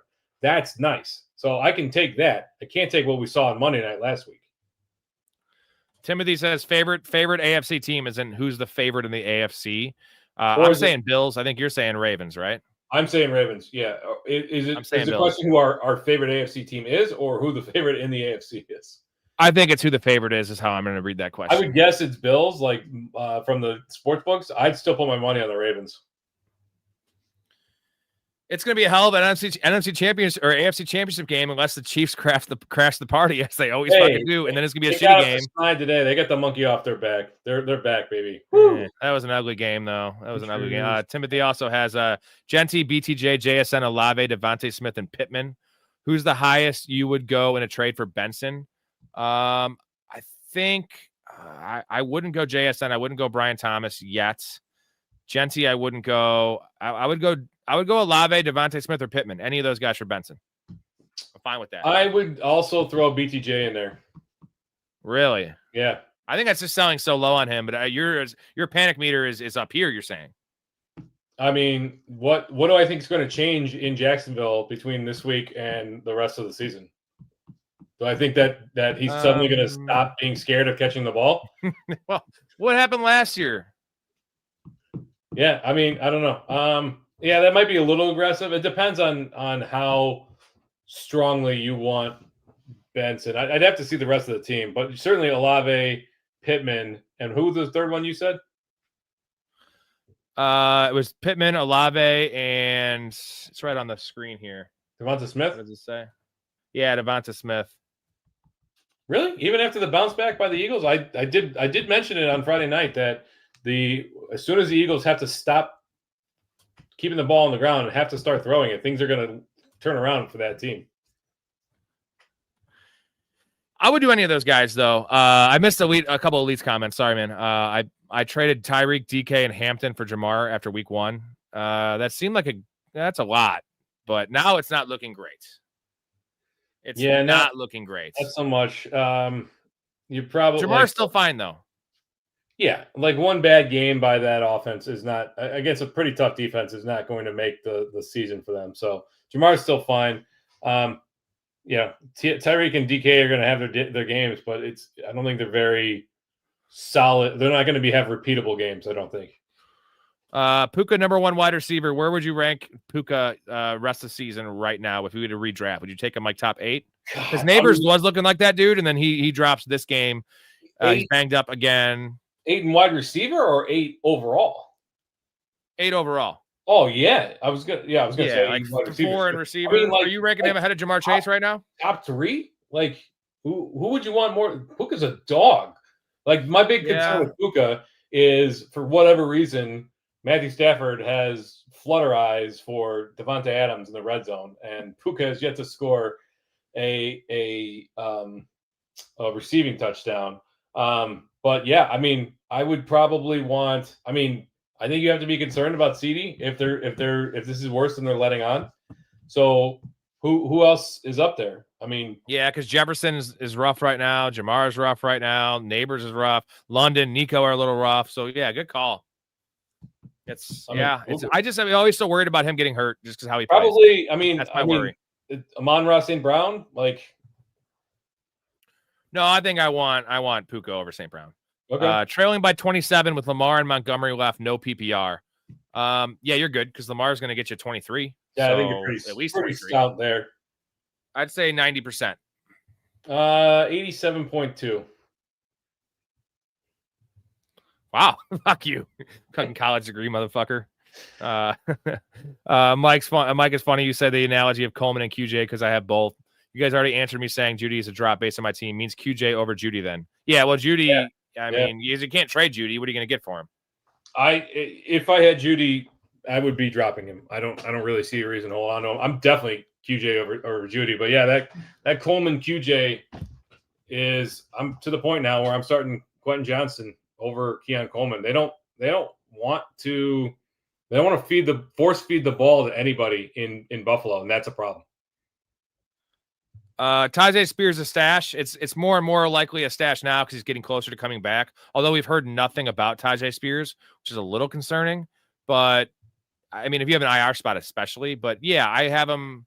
I'd almost want him over like the lower end handcuffs. Like I'd probably want Tajay Spears over Rico Dowdle, for instance, as a lower end handcuff. What do you think, Story? Yeah, Spears or Dowdle? Pollard's been unimpressive so far. He's definitely the only game in town for right now. But the yards per carry, the yards after contact, he's not really catching the ball that much. So Spears has an opportunity to work his way back in. But yeah, again, the problem is we haven't heard anything about his injury, and it was a high ankle sprain. So that can be 3 weeks or that can be 6 weeks. So we don't know exactly.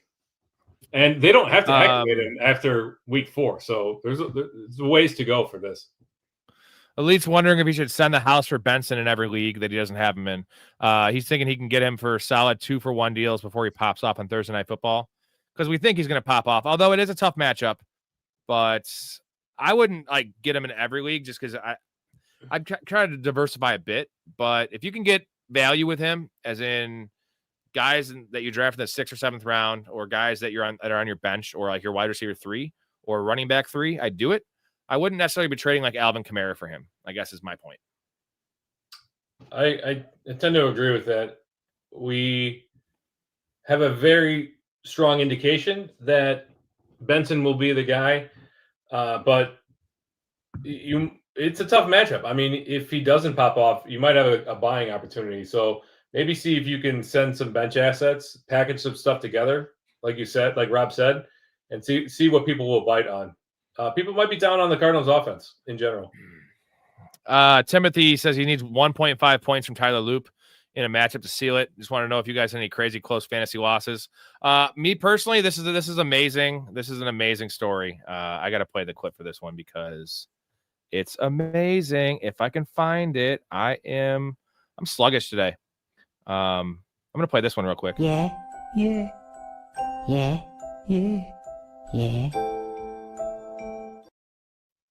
Oh, I just love that one.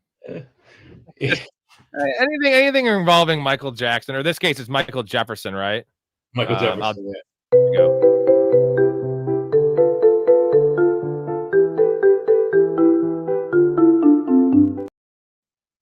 So my buddy Rob, the co-creator of this channel, he's been in the chat. You haven't seen him on the show yet. He'll be on soon.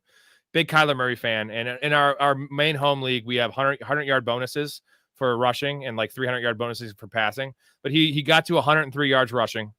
Maybe it was like 105. It was over 100 clearly. And he was up by it was 3.5 points. And the bonus got him over there, and the game's over. And we're celebrating. He's super happy. It was a crazy comeback. And this is Cliff Kingsbury's first year there, Kyler's rookie year. Maybe it was his second year. And they do shotgun kneel downs, apparently. Cliff did this once. And takes 3 straight shotgun kneel downs, 5-yard loss, 5-yard loss, 5-yard loss, loses 15 yards, loses 1.5 plus the bonus, loses the matchup.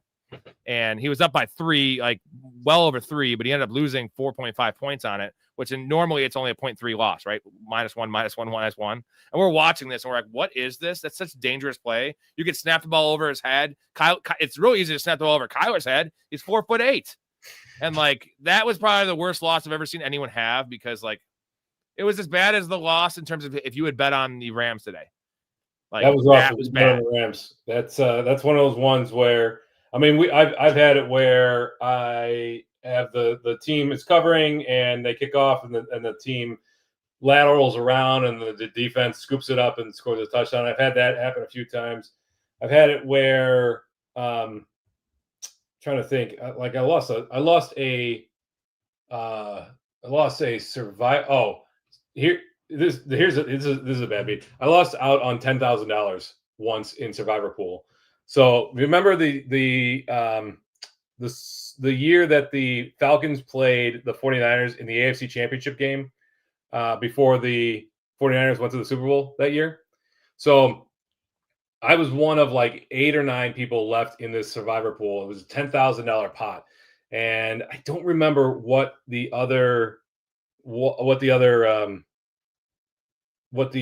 everybody was. San Fran was favored in that game by a touchdown. And so I'm like, all right, everybody's going to take San Fran. I'm like, I'm just going to go contrarian and I'm going to go the Falcons. And the Falcons were up in that game 17-7 and then 24-14 or something like that. And they end up blowing it. And at some point I had the opportunity to hedge just by betting, and I chose not to. And if the Falcons had just closed it out, I would have been $10,000 richer. Always hedge. I always hedge. I know it sucks because when it doesn't work or when it ends up paying off anyway, it sucks. But always hedge a little sprinkle story. Yeah.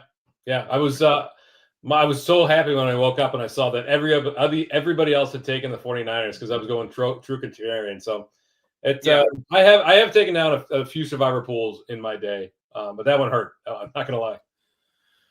Mason, Hampton, Benson, rank them rest of season. I would go Hampton, and then Mason and Benson are tied just because of I'm not too worried about Aaron Jones, but like I'm more worried about Aaron Jones when he comes back than I am about DeMarcado. Yeah, Hampton, Mason, Benson. God, you really could flip a coin between Mason and Benson, right? Like if you had Mason and somebody offered you Benson right now, would you take it? Probably. Yeah, just because I guaranteed outside of injury the full season starting job. Right. I prefer the starting running back in Minnesota, but in a PPR, if we're talking that, Trey Benson has higher PPR upside just in terms of his what he is as a player, right? He's definitely a better pass catcher than Jordan Mason. Did Aaron Jones go on IR? Yeah. Oh yeah. He's out for 4 weeks. So 3 more weeks for sure. That's guaranteed 3 weeks of Mason as the one in that offense, like goal line carry. You got a guaranteed 15 weeks of Trey Benson, 14 weeks of Trey Benson. Yeah. You know what I mean? True. I don't know. Elite needs 40 yards and a TD from Henry in 2 different parlays to make 2.5K. I think all you got to worry about is a touchdown there, but that's also King Henry, and he didn't score last week, so he's sure as fuck scoring this week, baby. I was going to say, I'd be floored if they didn't force feed him the ball. Like, I don't think King Henry's the type of guy who gets the week that he had last week and is happy about it. JT is an absolute league winner from Elite. He has eight shares out of 11 leagues of JT. The usage in the snap share is Elite, and that run he had, that was fucking ballerina thing of beauty. Oh no God, 130-pound running back should be able to do what he just did, and it's fucking awesome, man. That combination of agility and power was something that you do not see anywhere. Like that was just amazing, and you know he's one of my PPs this year, and I'm so far so good. Well, here's the thing: is that it's pretty apparent now with his age, and not saying he's old, but like he has not looked quite the same ever since the RB1 finish he had, and that's been ankle injuries, man. He's been pretty much hurt every year, and he was still good, but like he was straight line fast. He didn't quite have his agility, and now I feel like he has his agility back, and it's showing. And now he's back to that like top 3 talent right at the position. Well, he's probably like if you look at the numbers, running backs of his age usually produce at like 85 to 90% of their peak. Of their peak production. So even if he's in that range, the fact that he's getting everything on an offense that looks pretty good with a quarterback who's taking care of the ball and they're not turning it over, they're not giving defenses short fields so that they get behind. Like this is setting up for an overall RB1 finish for him. Now, the big concern is the other guy that's getting everything is CMC. And if you told me 6 weeks ago that CMC would be the healthiest member of the San Francisco 49ers week 3, I would have called you a liar to your face, but here we are. Well, I was thinking that maybe he's found some like voodoo doll where he's have you seen Weapons yet, Story? No, don't no spoilers. Okay. All right. This has nothing to do with Weapons, but maybe he found some way to like suck the life force and the health from the rest of the organization. And like Brock Purdy gets hurt. Now Max Jones is hurt. Juwan Jennings is hurt. All the running backs behind him has gotten hurt. And he's taking their health to feed his body. Or maybe Kyle Shanahan's the mastermind behind this because he knows how important CMC is. He's got some kind of voodoo witchcraft going on. I love it. Because 15 targets for CMC this week, dude. That's crazy. Did you see Dr. Sleep? Yeah, but it's been I was in the bag years ago. Yeah. I need to rewatch it. It's got Ewan McGregor, Rebecca Ferguson. They suck the life force out of people to stay alive. So same situation. But yes, 15 I like targets the life force sucked out of me, Story. Yeah. Yeah, 15 targets is nuts. Does Scatterbo crack your top 18 running backs if Tracy's out for the season? Or let's just say that whatever time period he's out for. Let me ask you this. Let's say he is out for the season, as in Tyron Tracy. Would you rather have Trey Benson or Scatterbo? Trey Benson. It's close because I think Scatterbo might be a better, like his skill set works amazing for fantasy. He's a bowling ball and he's a good receiver, but Trey Benson's still in a better situation. Right. It's a better situation. That's kind of the question there. How, like when it doesn't go well for Scatterbo, it can go very poorly. With Trey Benson, I think it's just going to be really steady production. What are your thoughts on ETN story? Probably the Tune lone looks bright great too. Yeah, well, probably the lone bright spot in that offense, but Tutin's not going away. And we saw Tutin get the goal line carry today. So he is a RB, he's a locked and loaded mid-range RB2, I'd say. Maybe high end on certain matchups and so on, but he's no longer in a position where he's going to blow the doors off in a matchup. Where are you ranking Jamar and Justin Jefferson rest of season in terms of their position, wide receivers? Are they both top 5? No. Who are you more worried about? After today, I mean, can we keep JJ McCarthy on the bench for a little while longer? I'm probably still a little more worried about Justin Jefferson because of I've seen Jamar do it with Browning, and Justin Jefferson has. They both have their injury concerns. God, they're right there. Like both of these guys were set up to So I will say this about Jamar Chase: I don't think he's any longer the guy that is going to give you the potential for another Triple Crown season. But I still think he has the potential to lead the league in wide receiver fantasy scoring. He has that potential, but it's only like a 10% potential. So I would put him top 6, and I would put Jefferson top 8. Hey, man, looks like another year of the number 1 overall pick, though. Like, just not returning that. I know it's hard to return that value, but there was that stretch where Antonio Brown did it, right? And then there was a Todd Gurley stretch, and then there was the AP. AP was never really top. He'd always be like top 3. It's been a rough stretch the last 8 years, I'd say, of the number 1 pick just being bad. The consensus number 1 pick, that is. Who is the number 1 wide receiver in fantasy scoring so far? I know, bearing in mind, Roman Dunze, bro. We've got probably Roman Dunze. We got a game tomorrow. You think it's Rome?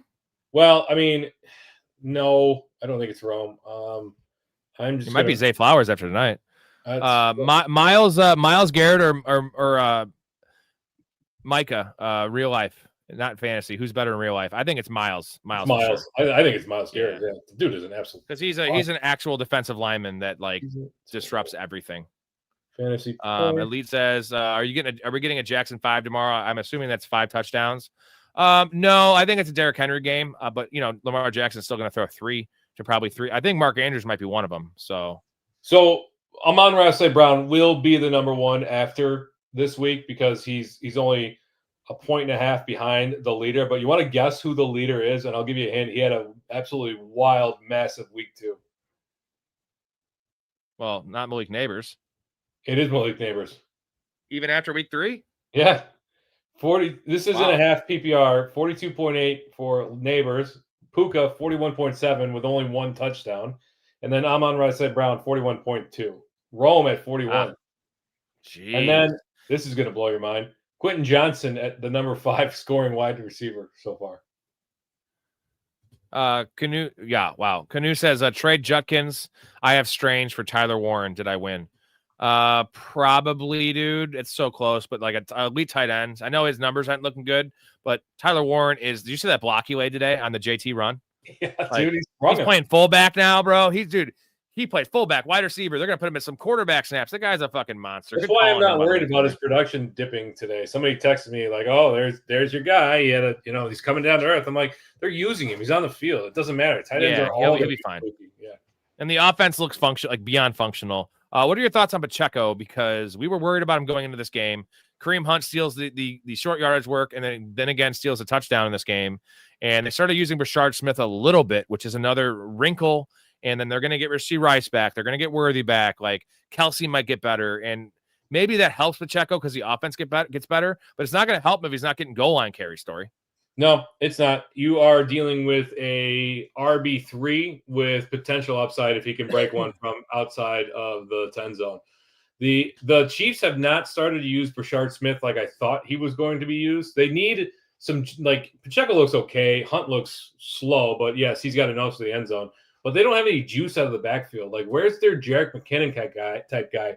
That's Brashard Smith, right? Like that. You saw him in college. He's got that burst. He's got that speed. Why are they not getting him, screens out of the backfield? Why are they not leaking him out, getting him in wheel routes, getting him in space, and utilizing him? I think Andy Reid is a little overwhelmed this year or a little out of his depth because that offense does not seem like it's firing.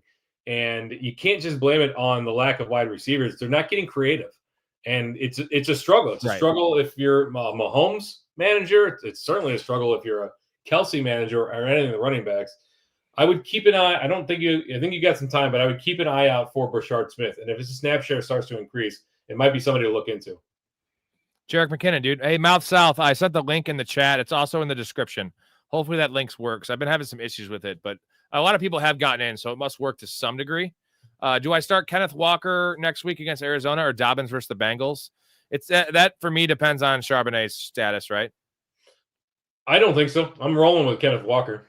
But the Bengals D, bro, the Bengals D, they're pretty bad. I get it, but I mean, bad. I'm gonna take Dobbins is not a perennial RB1, and Kenneth Walker is. So I'm gonna take the talent on this one, the talent, and they probably have the same opportunity. So why wouldn't I go with the more talented guy?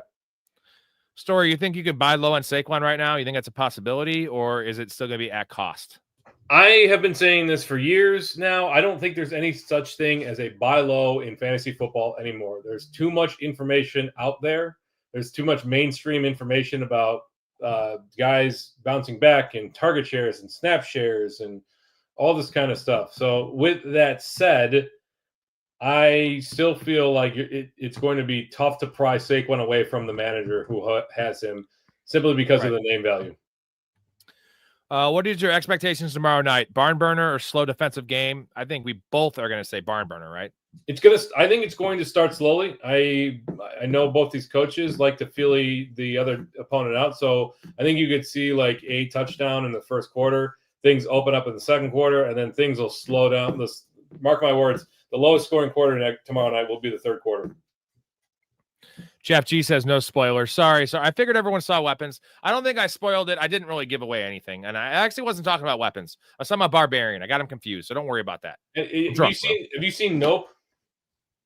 No. Oh, well, I'm not going to spoil it then. Just do it. That's our thing on the show. We just spoil shit. I went to go get Nope borrow it from the library, and I went there, and I don't remember why I was standing outside, and this woman was complaining about some book she didn't return or had to return or whatever. And I'm like, oh, I'm just here to get a movie. She's like, what movie? She's like, I'm like, oh, just gonna go see Nope. I haven't seen it. I heard it's good. And she's like, oh, that was a terrible movie. I can't believe that they were stealing their bodies. I'm like, well, thanks. I guess I don't have to watch it now, bitch. What's the timeline on Kittle? You think he's back right when he's clear? I personally do, because I think that they put him on IR to protect Kittle from himself, because that guy's a fucking badass. Yeah. And he's going to come back week 5. I do think they put him on IR out of an abundance of caution.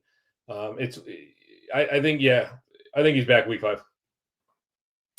Or after. Who's more likely? It would be after week 6, 5, right? Yeah, week 6. Week 6. Yeah. Who's more likely to bounce back next week in your mind, Saquon or Josh Jacobs? Saquon. How do you ever? Yeah, even though Jacobs has the Packers, or sorry, he's on the Packers. He has the Cowboys. Yeah, I mean, how do you ever bet against Saquon Barkley? Like, I love Josh Jacobs, but I'm going with the guy that I've seen do it 90% of the time. Who's MCD? Is that I don't know. Rip MCD. I don't know. Let me give it a Googs. Elite. Is Pickens a top 15 receiver if CD misses time for those weeks? Yeah. I mean, he basically got a ton of targets after CeeDee Lamb went out, right? And they connected in the end zone, and he had another end zone target. So why wouldn't he be a top, what'd you say, 15? Yeah, top 15. I mean, okay, so MCD, you talking about Will McDonald, the defensive end? Did he get hurt? I thought he was talking about the McDonald from Happy Gilmore. Will McDonald. No, Will McDonald was the one who blocked the Chase McLaughlin field goal or attempt and returned it to the Jets. So I don't know. Yeah, Terry's injured. They didn't give us any information on the McLaurin injury. So, I don't think that affects Debo too much, though. I think they did that because it was a blowout, and so I saw the play. First of all, you Ja'Cory Carson Merritt managers should be grateful, because I guarantee you that was a touchdown. I cannot believe that was overturned on the field. The video review stuff these days is ridiculous. Anyway, he popped up very quickly afterwards. So I think they were just like, all right, a little bit of a scare. He felt something. Let's just shut him down. I wouldn't be too worried about it until we start. If he starts getting practice reports that he's missing practice, limited is one thing, but if he's missing practice, he probably takes Wednesday off. Keep an eye out for Thursday's practice report. Yeah. So Connor is definitely out for the year. It's probably out for the career, honestly, and rip him. I'm sorry, that sucks. Jeff says sit ETN next week against the Niners. It depends on who you have. I mean, better options. What better options exist for your team? I mean, ETN, like I said, he's a locked and loaded RB2, low end RB2. So who do you have that's better than him? That's entirely what. Do you think Hollywood's droppable after that performance and Tyquan Thornton taking some snaps and Worthy coming back, and then you're at least getting Rice back week 7? So Hollywood is droppable, right? Unless you need someone next week. I think you can hold on to Hollywood for one more week and just see what happens. How panicked are you? We kind of touched on this. How panicked are you on BTJ? You can't really trade him, I don't think. No. You can bench him if you feel concerned. Again, that would depend on who else you have that you could start over him. You drafted him very highly, so it's going to be a rough. Would I start QJ over him? Probably not. Not right now, at least. So, yeah. No, I wouldn't do that either. SGA, Shea Gilgeous-Alexander, how you doing? Look for the link, man. I'll put it again in here. If you want to join the Discord, it's right here, brethren. Oh, yeah. And then let's see. Rank Lamb, London, BTJ, and Marvin Harrison rest of season. Ooh. It's got to be Lamb number 1, but we just don't know. I think you got it right. Kano built. Lamb, London, BTJ, Marvin Harrison for me. Maybe Marvin Harrison over BTJ. Because it's tough. It's tough. I still love Drake London, so it sucks. The situation there sucks right now. It's not what we expected, but no, Penix looks mediocre. And like I said, that what's his name? Oh my God, Darnell Mooney. He's a problem too. Yeah. Do you think Fields has any trade value? This is from Timothy. I would wait until he pops off again to trade him, because right now you got a sour taste in your mouth from week 2. You got the injury. I'm not worried about the concussion concerns long term, but you got to wait because you're not gonna get much unless it's a super flex league. No, and it sucks because I'll tell you why. This is if he even had a mediocre week 2 and a mediocre week 3, this would be the perfect opportunity to trade Fields because of the QB situation, the environment that you have with Jake Browning looking bad, McCarthy on the bench. Wentz is fine, but whatever. Nobody's starting Wentz. Mariota taking over for Jaden Daniels. Like, the fact that we thought this position was incredibly deep, and now we're dealing with all these backups. This would be the perfect opportunity to try to trade him. So maybe you can find somebody that really feels strongly about him, because it's a concussion, right? If he gets cleared, once he gets cleared, there's no risk of re-injury. It is what it is. But God, if he comes out and has a really great game in week 4, then it's probably a really good opportunity to trade him. Yeah, Lead says Bijan looking like the 101 and 26. I mean, he was the 102 this year, so I mean, I didn't blame people for taking him over Jamar Chase this year just because the running back scarcity, and sometimes you didn't get any good running backs. I mean, James Cook should have been a 2-3 turn pick, but he wasn't getting drafted there, and it looked like it was just hell. Then it was like Kyron Williams, maybe a Marion Hampton.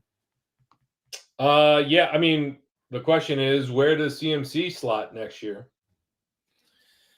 Next year is it's going to be a year after getting, if he stays healthy, 475 touches. I mean, that's fucking, and 150 targets, dude. I think the fantasy gamer's memory is short. They're like a goldfish, right? They forget about the season that he had when he was injured, and is like, if he ends up as the RB1, why doesn't he go RB1 overall, or the overall number 1 next year? Oh, he's like a goldfish. Of course, Jonathan. Yeah, besides, it's comeback of the century, man.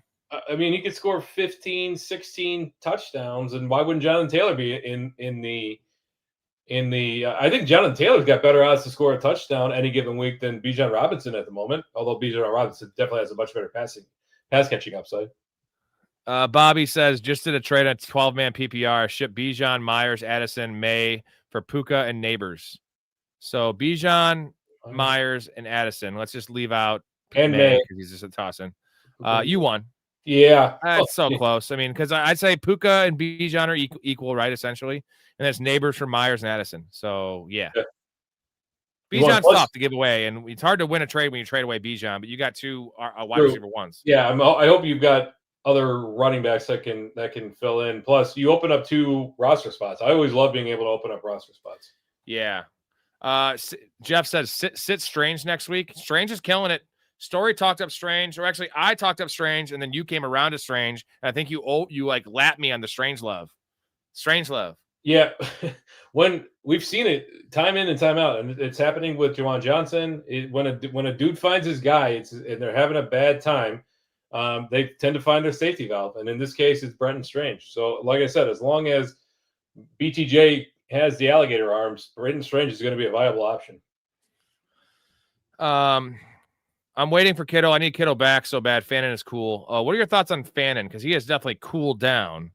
And I still like him end of the year long term, but it doesn't look good for like the next couple of weeks, right? Yeah, I was definitely wrong when I said on Friday to start Fannin over Njoku. I mean, it's going to ebb and flow as Joe Flacco comes and goes. But I love what they're doing with Fannin, and it's what they're doing with Warren, and it's what they haven't been doing with Loveland, even though he went out hurt, is they're scheming stuff up for him. They're utilizing him in creative ways. He's not just on the field and the Joker role, man. Yeah, well, I hate that term, but that's an actual Joker role. Yes, I mean it's good. It's that, especially if those wide receivers continue to struggle. I think there's viable fantasy value in both Njoku and Fannin. Those 2 tight ends. It's not a Gronk, Aaron Hernandez situation, but it's viable, especially in the tight end landscape as it sits right now. Yeah, HF, welcome, buddy. I have Bijan, Hampton, Judkins, Benson in a league. Glad I stuck with that core. Isn't this crazy how fantasy can go from, let's just go 1 week ago, or even like midweek this week, or let's go a week ago because Judkins wasn't anything until he had a decent week, his week 2. Right. But Hampton was like, we were making jokes about him. Everyone was. Judkins was like the suspension, like he wasn't even active, and Benson was a backup. Now you have the RB1. You have another RB1 in Hampton. You have an RB2 in Judkins, and you have another RB2 in Benson. Like, I'm going to get a beer. Just talk on that for a second, Story. I mean, this is how quickly things change in the league. If you weren't on the stream earlier, I mentioned that the team that I had in one league was suspect after week 1 when I had, Mason was okay. Jalen Warren looked like he was not going to be the guy there. Hampton obviously wasn't producing. At Ja'Cory Crossy-Merrick, RB Harvey, Judkins, Scadabo, and now all of a sudden I've got 5 RBs, in the RB1, RB2 situation. So that's how quickly things change. Now, what you're not going to do is rest on your laurels and tell your league, hey, I've got all this RB talent. I'm going to win the league. What you're going to go do is you're going to turn one of those and find better value for somewhere else on your roster. That's how you win fantasy. You don't just sit back and wait for good things to happen. You go out and you make good things happen. You've got 4 startable RBs. You only start 2 of them. Well, find somebody that wants one of those. Find an 0-2 team, a 1-1 team, or soon to be 0-3, and tell them, like, here's what I've got this thing. It's valuable to you. Let's help your team, and we'll help my team at the same time. That's how you win in fantasy. Frankenstein. Thoughts on Jerry Jeudy? And the next question ties into that. We are dropping Jerry Jeudy. Foreskin. This is a great name. Hey, Foreskin. Yeah, that's a good name. Would you all trade away Ridley for Jerry Jeudy or ride it out? I mean, we're a little lower on Ridley now. We liked him coming into the year. That was a miss for us, it appears. We're definitely not trading Ridley for Jeudy because we're dropping Jeudy. Yeah, Jeudy is definitely droppable in all but the deepest of leagues. Mouse House, I'd love to come on and talk with you guys. I'm entertaining as fuck. I also host a podcast. You join the Discord. Sign us that podcast in the Discord, man. We'll check it out. Yeah, we'll check it out. We'll figure it out. Thoughts on Mariota? He looked pretty good. I mean, Mariota's a pro, man. He's a pro. He's been a pro dating back to his Oregon days. He's a consummate professional. It's not Jane Daniels. It's Jane Daniels' job as soon as he comes back. I think this was a 1 week situation. It's what it feels like, at least. I think Jane Daniels coming back next week. he's just a bust based on the fact he was a second overall pick in the draft. You know what I mean? If he was a mid-second round pick, we'd look back and say Mariota had a pretty damn good career. And he's definitely he's a professional backup that is perfect for a backing up Lamar or Jaden Daniels. Like because you don't have to change your offense. Like he can run a normal offense that can have a little scrambling element in it. And he can also run pocket passing stuff too. So good. He's good. I mean, he's an absolute stud at Oregon. He's been in the league since 2000, I don't know, 14, 15, something like that. He's been around for a long time. Okay, yeah. Some people are still having issues with the Discord. Again, it is in the description. That one is clickable, so hopefully that works. Anthony says Irving, Kamara, Benson, Mason. Which should I try to trade? Probably Kamara, right? Yeah, I think so. I mean, unless you can trade, you can find an emotional James Conner runner and trade him Benson. That might work too. Like he might be willing to overpay to get some sense of security on his team. Cheerio, should I start Benson next week? I mean, he's getting into the Jordan Mason must start. And the thing is, sometimes it's not a must start because he's a bench player, and like you might have three. Like if you have Gibbs and you have James Cook, right, and you have another stud running back, like it's hard to start him over those guys. But it's if you can't start him over those guys, then you're in a good spot, and don't even worry about it because you're going to win, right? Yeah. I mean, I'm starting Mason. Did you say Mason or Benson? He's talking about Benson. Benson. I would start Benson. Like we've all been burned where we've got a guy we think is the backup and he doesn't perform the week of, but I wouldn't panic too much, even if he comes out and lays a dud. T-Verse says, sup guys, thoughts on Ridley? We had actually both had Ridley as a PP. We did 10 PPs each. That's disappointing. That's as disappointing as investing in that Kawhi Leonard company. That's fucking terrible. Like, nope, it wasn't real. It was fake. He's barely playing. He got 7 targets. He's averaging 7. I think he has 22 targets in the year, but the touchdown upside's not there. Cam Ward cannot stay upright. Like, I know he's been inaccurate and he's had some issues getting the ball downfield, but the dude's under pressure constantly. He's going to adjust. It's just going to take some time. He won't be a screaming value for where you drafted him this year, but I expect he'll be a startable asset in the coming weeks. Thoughts on Henderson? What's is he starting next week? Do you think he's going to see more snaps? I know he got 10 carries, but he's on my bench until usage changes. Cheerio says, I'm down 8. I have Laporta and he has Derrick Henry. How cooked am I? Pretty fucking cooked, bro. I give you what's your 4-degree percentage you have there? 14, I have one in my head right now. 14.8% chance to win. Oh, I said 2.7. I mean, if it's full PPR, maybe 5.8%. But Derrick Henry scores a touchdown. He's up by 8 points. Like it's possible. No, he's down by 8 points. He's down by 8 points. Oh, that's so now what is your percentage, bro? Oh God, let me recalculate here. Yeah, 1.72%. That's. Well, and he said I need Henry to get hurt, but like unfortunately, like Derrick Henry doesn't get hurt. It's not like Derrick Henry hurts people. So yeah, essentially your percentage chance to win is the percentage chance Derrick Henry gets hurt in the first quarter. Yeah. So 2.7%, right? Yeah, I think that's gonna do it for me, man. I gotta. Yeah, I get it. It's getting late. I'll finish these questions up and I'll try not to stay on for 3 hours again. Yeah, as always. Thanks for being on here, people. Like and subscribe. Check out the Discord. We'll be back on much as I can this week. Later this week, I'm out of town. I got a wedding, but I'll catch you guys later. As always, take care. Later, brother. See you soon. All right, we got here. My backup tight end is Hunter Henry, who dropped 30. Yeah, but you can't start Henry over Laporta, man. It sucks. But Zay says my running back room is currently Kenneth Walker, Kyron Williams, Tony Pollard, Quinton Junkins. That's fine. There's no world beaters in there. But Kyron looked good today. I know Blake Corum looked good too, but he looked good today. Let's see. DB, I'm in 2 leagues, 0-3 and 1-2. It's all right, man. It's a long season. Here's one thing that is nice. Like when you have those slow starts, you are due to win a game or two, like in the next couple of weeks, because if you have a player like Calvin Ridley and you have some of these struggling players, like they will regress back to the norm and they're due to pop off. They're due to score some touchdowns. So I'm not too worried there. 0-4 is almost a death sentence.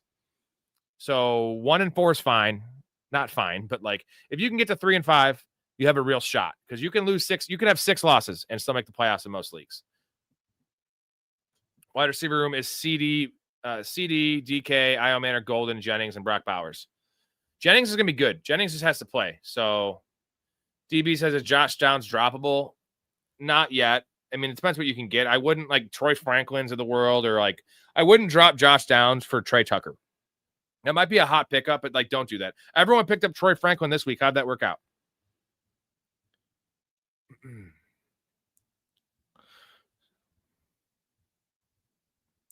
Probably Shaheed, man, if it's full PPR money.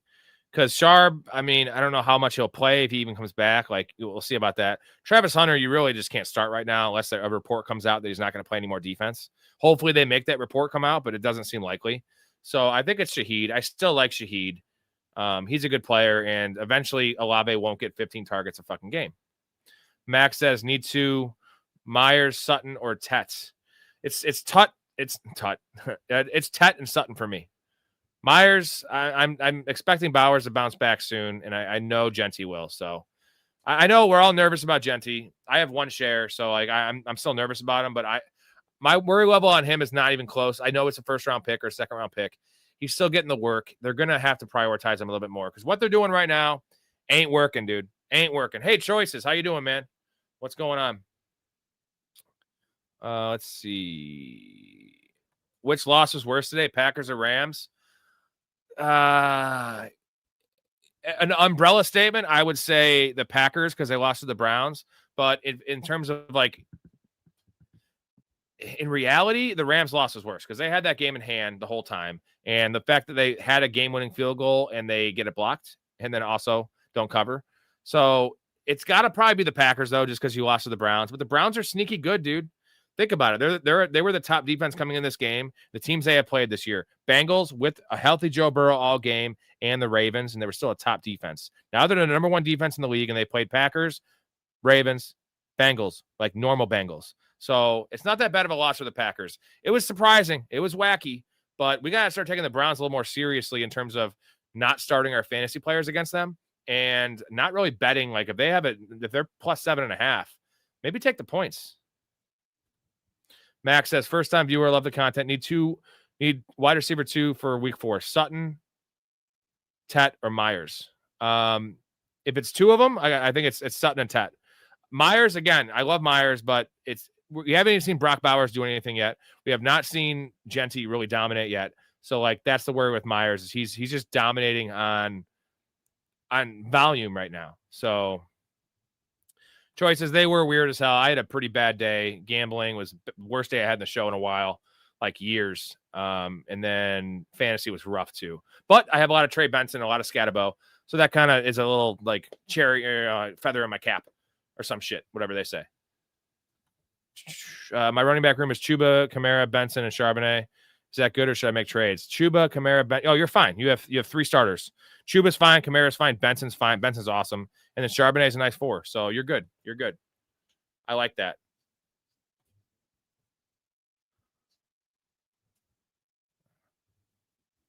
Mark says, a couple years back, I was 3-5 and then never lost a game after and won the ship.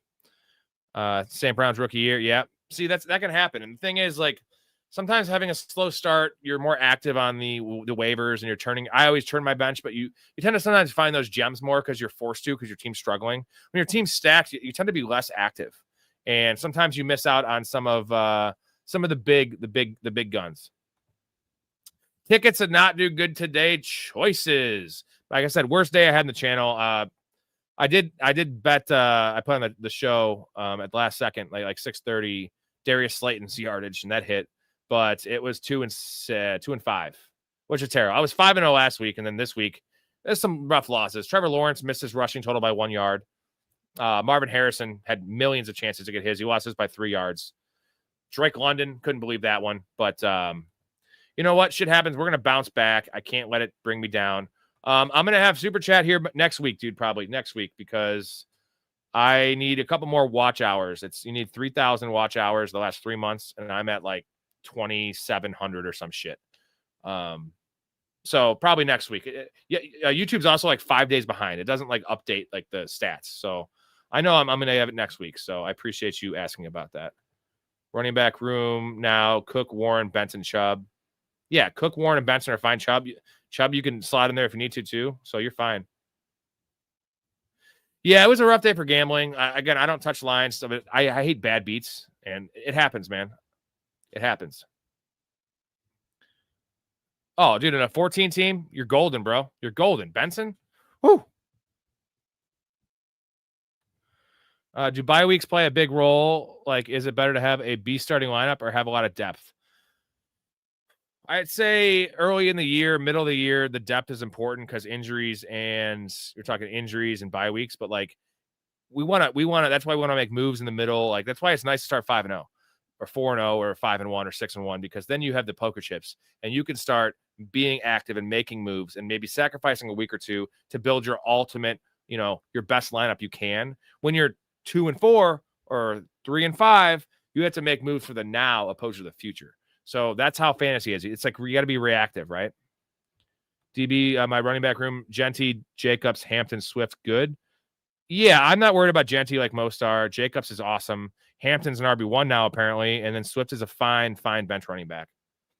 No problem, Max. One more question. Would you trade Drake May, London, and Kittle for Hurts, JSN, and Rice? Who's your other tight end is the question. If you have a viable tight end, I would do that. And I love London, but I would do that in a heartbeat. You're upgrading a quarterback. You're probably upgrading a wide receiver with JSN, and Rashee Rice is awesome. So, oh, thanks, Choices. Just save that for me. I do appreciate that. Let's see. Did you join the Discord? Because I can also, that's one way when I'm not streaming, I try to answer people's questions too, when I'm not doing anything. DB, other league: Chase Brown, Kenneth Walker, Hampton, and Sharp. Plan on getting Benson. Are you like picking up Benson off waivers? Because that's fucking that would be lovely. I wish I had that clip from Superbad. I'd love that. Have fun fucking Jules. I will. Enjoy your remaining years. Timothy, my starting running backs in one of my leagues are Hampton and Scatabo. Would you trade Tet for Benson? I mean, Hampton and Scatabo look great. I would wait for the news to come out on Tyron Tracy, and that's going to make your decision for you. If it's a 4 to 8 week injury for Tracy, you got an RB2 and Scatabo. If it's a week to week thing, then you could consider doing Tet for Benson. But I like Tet right now. I wouldn't trade Tet now because he hasn't popped yet. Mark says, rate my running back room: Cook, Benson, Harvey, Charb, Judkins, and Robinson Jr. Cook, Benson, it's fine because Harvey's a nice 3 as long as you have if it's a flex league, you start a wide receiver. Harvey will be fine eventually. Judkins is actually your running back 3, and Sharp's awesome. Sharp and Robinson Jr. are amazing for bench running backs. Oops, I missed a comment here. What does that say? Team money. Last year I went undefeated first half, and second half of the season I struggled and barely lost the ship. Yeah, I prefer to end strong, but I mean starting strong is also like amazing because then you just, like I said, you have the poker chips, right? I have Warren. Oh, dude, you have Warren. Do that trade in a heartbeat, Max. Heartbeat. Hold on a second. I think I have something for that. There it is. Do I have it? There it is. I had it. Yep. There we go. And I'll just play. Yeah, this is what I feel about that trade. Let me get up and I'll give you guys the full tour. Oh, honey, careful. Your boner. What do you want me to do? Cut it off? Cheerio says, someone offered me Chase Brown for Chuba Hubbard. No, right? Man, I might still do that, bro. I know everyone's hating on Chase Brown. It looks awful. You're trading at his absolute lowest point. I'd do that one right now. Rico Dowdle's getting snaps, man. I know it doesn't seem like I just don't. Who's a better offense right now going forward? The Carolina or the Bengals? I still think the Bengals will have a better offense end of year than Carolina. That is and there's less talent behind Chase Brown. Should I try to trade DJ Moore and hold him? I'm praying he gets traded to a more favorable situation. You got to hold him because you can't trade him right now. I don't think he's going to get traded, especially if the Bears stay in contention. So you got to just wait and see on that one. He's still fine. He had a touchdown this week at least. I still think, call me crazy, I still think he's the most talented receiver. I love DJ Moore in that room. Rome is getting the more lucrative routes and getting more targets, but DJ Moore is still a jack of all trades. I love him. Who would you recommend off waivers? I have Diggs, Golden, and Troy Franklin to take off my bench. I haven't quite looked yet. Depends on your league size, but I would probably Troy Franklin's a drop. So Diggs is a hold, Golden's a hold. I'll tell you to drop Troy Franklin for somebody, not Trey Tucker. Hey, Dirty Ducky. Before week 3, I traded Hollywood Brown and Sampson for Olave and Scatterboo. I could play the boner clip again because Olave has the second most targets in the NFL, and Scatterboo is a fucking monster. Dude, the Falcons. Hey, at least you could take solace in the fact that like it's better they lost by 30 and it was not even close than if they lost by 3 in some dumbass way. Because like that was a fucking bloodbath, bro. 0 points. How do you get shut out by the Panthers? How? I mean, that's like paying for a hooker and she won't have sex with you. Like, dude, you paid. She's a hooker. She won't fuck you. You go to play the Panthers. You can't score. Fucking weird. Alex, I'm winning by 8 points in fantasy. He has Gibbs tomorrow, and I have Amon-Ra. You think I win? Yeah, probably. If it's PPR, especially, because then that's going to even out with the catches from Amon-Ra. Gibbs is dangerous, but St. Brown should still get you a steady 14. So that means you need 22 from Gibbs to lose.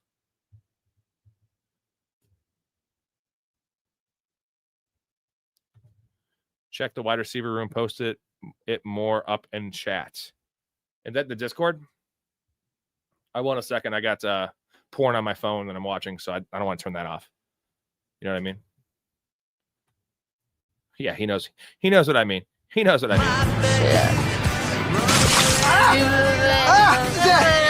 Is that piss? Is that piss? You might as well pull over. It's just gonna keep yelling. Jesus Christ, D! I'm covered in piss! Well, maybe you shouldn't have had your window down. Maybe you shouldn't be throwing jars of pee out the window! Maybe I should, maybe I shouldn't. It's up for debate. You shouldn't!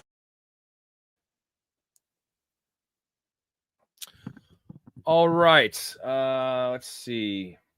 I can do a little bit more time in here. I do have a little bit of beer to finish. I have another one, but I probably shouldn't crack it.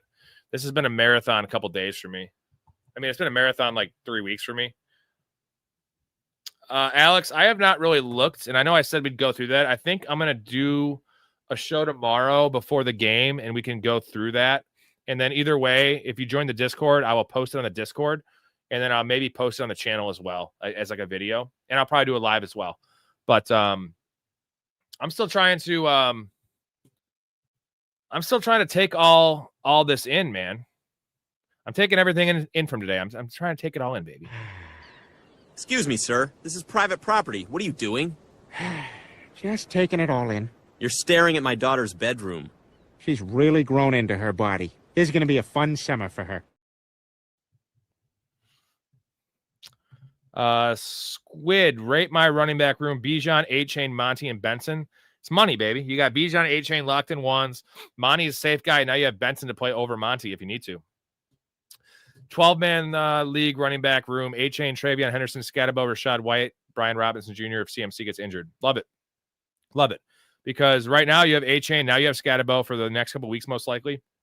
And then you wait and see on Henderson. And you have the high upside in Brian Robinson. And Rashad White could possibly be a playable guy. Mark says, Rob, what do you like to play more, golf or bowling? It's got to be golf because I'm outside. I'm equally good at both. I haven't bowled. I have a hand injury. I've been struggling since I had a hand injury three years ago. So I came back from that bowling. I was like 212, but historically like 218 in bowling in league. And then I'm around a 1 handicap scratch in golf. I think I'm better at golf because golf's harder. I prefer golf because I'm outside, and although I can get more hammered when I bowl and still do good, so it's a tough one.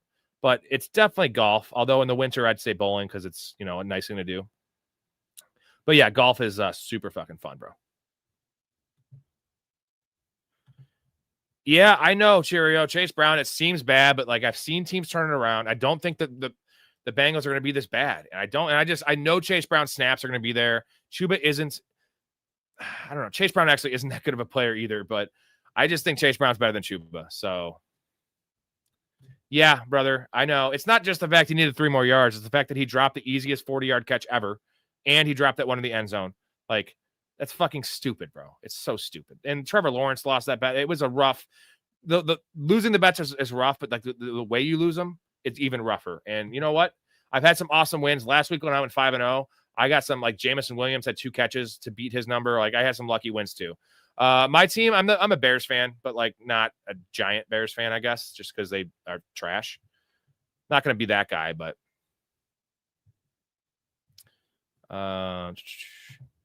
BTJ, Marvin Harrison, Hunter, Downs, Ironman, Franklin, tight end, Phelan. Yeah, man, Marvin Harrison, Brian Thomas, Travis Hunter. That's just a fucking conundrum, man. I mean, I still root for the Bears. I'm not saying I don't root for them. It's just. So Burrows, there's 2 factors in Burrows, right? It's how does the rehab go? And it apparently seems 3 months minimum. I've never heard anyone say anything less than 3 months. And then you also have to factor in the fact that if they're 6-8 or 6-7 or 5-7, why would he come back? They're not going to win the AFC. They're probably not going to even make the playoffs. The nice thing is they were 2-0. Now they're 2-1. So if they go on a losing streak, I'm holding Burrow for maybe a couple more weeks. Hopefully I get some news. Now, if there's someone better, I have some leagues that have 8 bench spots. I'm holding them there. If there's someone better, I'm dropping them.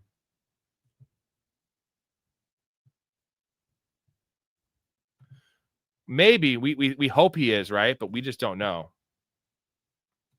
Actually, he ended up with 9 because he had a kneel down, Alex. But like, I don't know why Trevor isn't running. I laddered him all the way up, and I was just hoping for a long run.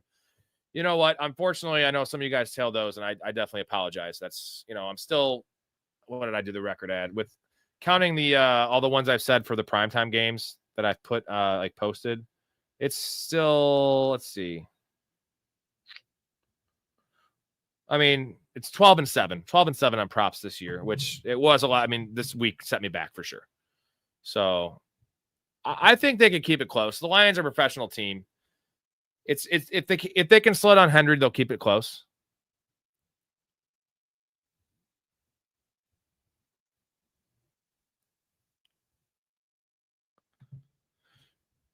Yeah, we can look at bets if you want. I'm just I'm kind of like zonked out.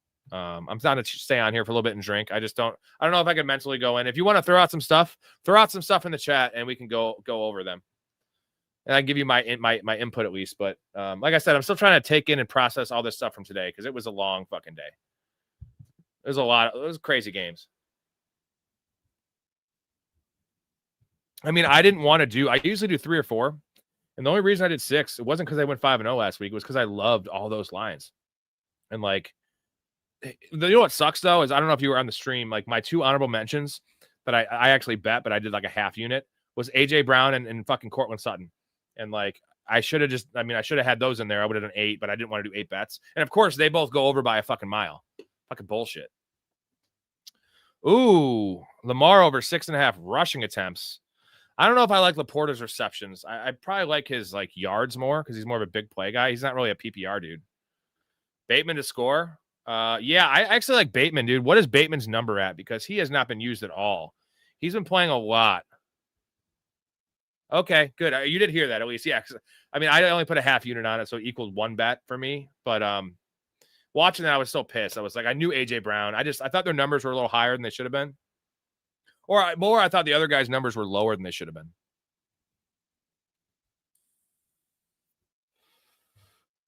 Man, we got the 30 likes. That's cool. Still, Bateman 36.5. That's only 1 catch for him, though, right?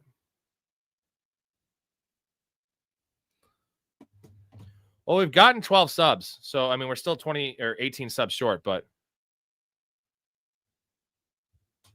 yeah, we'll win one tomorrow. I know. I just don't also like to force it. I'm gonna make a play tomorrow, like a normal big play. But we hit 32 likes, mouth, but we need to hit 30 subs. We've had 12 subs since it started. So if we get 25, we get 13 more subs, which I don't think so because I'm pretty sure everyone in here is subbed. And unfortunately, you guys can't do it multiple times. Again, if anyone isn't in the Discord, I know we've been having issues with it. It's in the description. Apparently, you have to copy and paste it on your browser. It's stupid. I'm going to look what it looks like here. I think you can click it on the phone. I think you can click it because I have it up here. Let me see. Yeah, there's a link here that you can just click. So as far as I see, you can just click the link for Discord. Really? Maybe it's because, what do you want? Are you on your phone?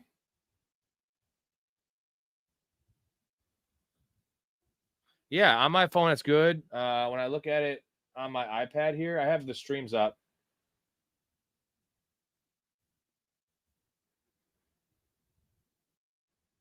Yeah, it's on my iPad too. Weird. Yeah, so Mark, it's weird. I guess it's different. It depends what kind of phone you have. Yeah, I'm gaming the system. I have the stream up on all 3 devices. I have a podcast phone, my iPhone, and then my iPad to get the watch time. I'm just trying to fucking compile that shit so they can finally monetize my ass. And then I'll probably get demonetized for saying some crazy shit. But like, fuck it. That would just make my stardom rise faster. Huh. That's weird, man.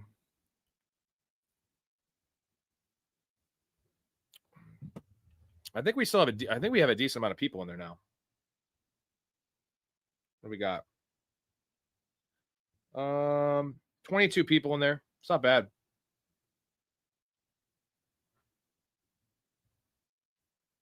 Huh. Were you guys in here with that homo was talking shit? Beast Online? Were you guys in here for that? What a dick, bro. Like, he's just talking out of his ass. It's fine, but like have some, if you want to fuck with someone, be real and say something that's true. There's nothing worse than someone that like talks shit that has nothing to back it up. Dude, I'm a shit talker, bro. Like, if there's a justifiable way to talk shit, I'm gonna do it politely. I'm gonna do it, but you gotta like have some like evidence. Yeah, Buka, bro. How about that catch that Buka had on the left sideline? Oh, some clown was in here just saying like me and Story are idiots. We know nothing about football, and like he literally sent like 40 messages, dude, and like it just backed up the chat, so it took me even longer. I was already 10 minutes behind, and just like going, I wasn't like clicking on him, but like just still like it was just like clutter, you know. Guy was a turd. I hate turds. I hate mean people, dude. We can all be mean at times, but like to be like mean on purpose, you know, like to just try to like make someone have a bad time. Like I'd prefer to make someone's day. I always try to make people smile and like little things. Like you never know what someone's going through, bro. Like you never know. So like if there's a little thing, if I do that 100 times in my life and it matters to 2 people and like they might've been like suicidal or some shit. I know that's like extreme, but like you never know what you could do for someone, you know, even if it's something small, dude. And like, this is like that shit's the opposite. Like, and I'm not that person. I'm not like suicidal. Trust me, guys. I'm fine. Okay. I'm fine.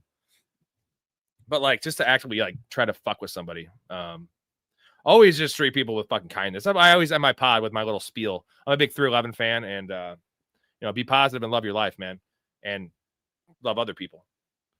Even if the thing is, when people are dicks, I'm always like, I worked at a country club for 18 years and I had like people like rich pricks that were always just like talking down to me. I was especially nice to those fuckers just to like piss them off. Like they're like, probably like, why is this guy so nice? Because I'm going to fucking rub it in your face that you're a faggot. Oh, that's a bad word. I can't say that. You're an asshole. How about that one? Sorry about that, mouth. We all have, I mean, everyone's kind of been, I don't know, down that road, but you know, mental health, depression, you know, down in a hole. One of my favorite Alice in Chains songs, where there's a lot of ways to come out. It could be a favorite movie. It could be a TV show. It could be a song. It could be a band. It could be a person. It could be a family member. It could be a girlfriend that brings you out of it. Right. And it could be different for everyone. So.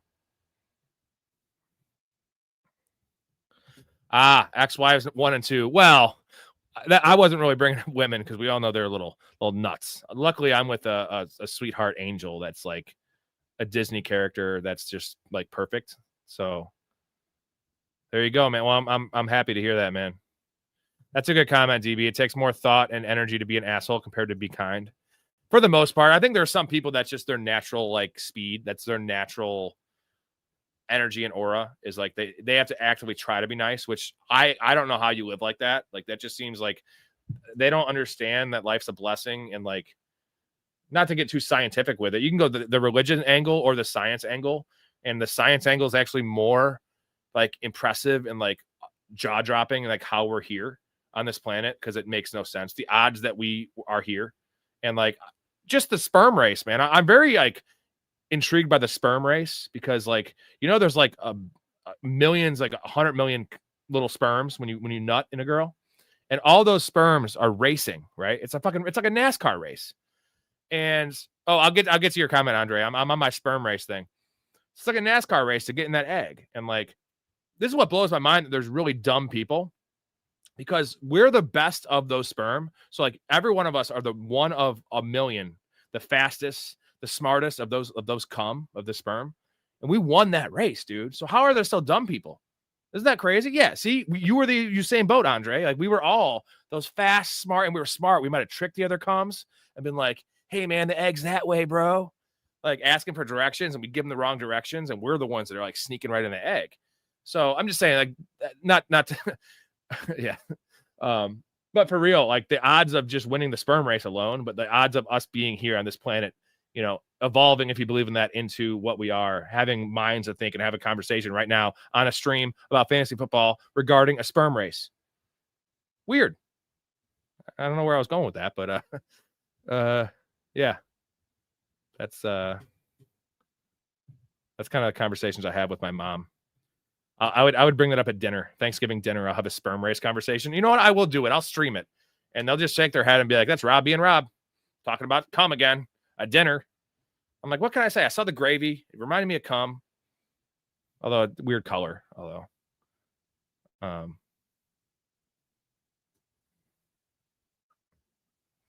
do we got?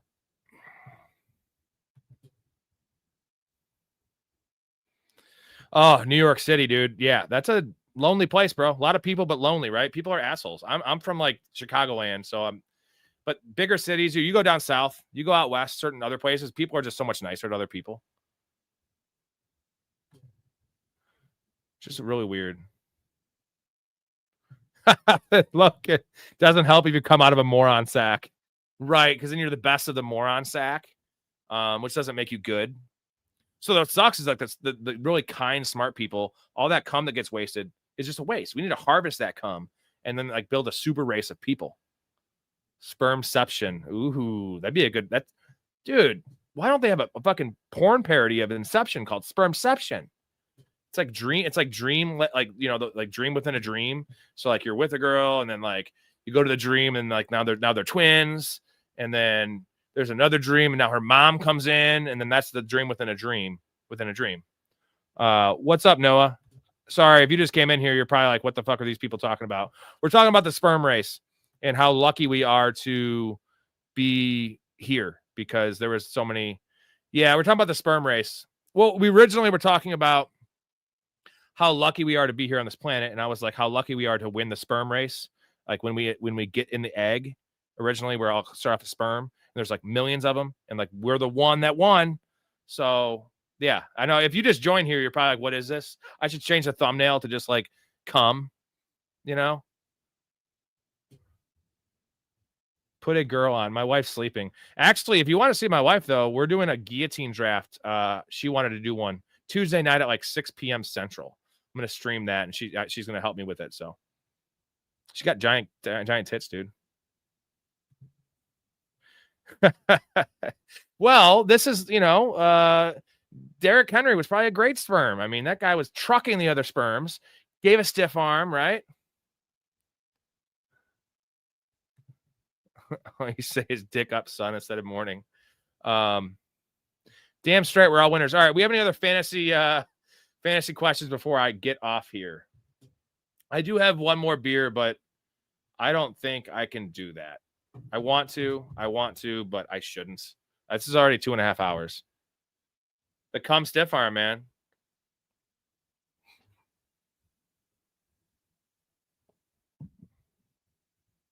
Oh, I don't know. I didn't know the put a girl on thing. Look it up and have a laugh. Are you in the Discord, DB? Can you just share that in the Discord? Locust says, do I believe in Judkins? I mean, I believe in his snap share. I believe in the talent because he looks great. And on top of that, the Browns are competitive. They have the best defense in the league right now. So they're going to fucking run the ball. Mr. Put a Girl on. Oh, okay.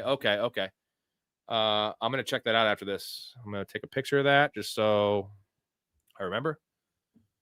Ooh, Logan, I am super sorry, man. Texans are cooked. Your offensive line's trash. I don't know why you're not putting anything around CJ Stroud.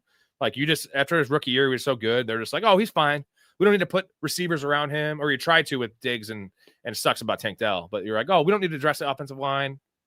Just bad. Yeah, I'm going to. No, you're fine, dude. Judkins and Scat's awesome. I'm going to look this up. If Story was on here, it'd be easier to do that because he could help me out, like with the chat. Thoughts on the Seahawks? They look legit. I liked them coming into the year, man. They top 8 defense. Awesome home field advantage they have. Sam Darnold, I'm not really super high on, but he's fine, dude. He won 14 games last year at 35 touchdown passes. So, no, Tank Dell's not coming back this year, I don't think. That was he was already coming off an ACL a year prior or whatever. And that was a gnarly broken leg, dude. So, I don't think so. Niners are fine, man. You guys are 3-0. I would still put the Niners ahead of the Seahawks just because they're winning and they're beat up. But yeah, no, he broke his leg. It was a broken leg and an ACL last year. So yeah, that was week 14, I believe. So he's probably out for the year. Yeah, even if it wasn't for the prior ACL, he's probably out for the year. I think like if they made the playoffs, maybe he can come back, but I don't think so.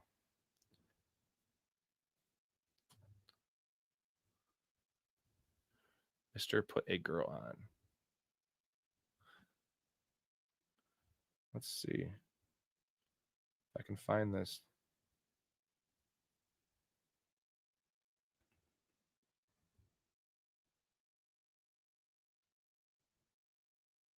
So what is the thing about this Mr. Put a Girl on thing? Whoa, he kind of looks like the rapper dude. A little bit.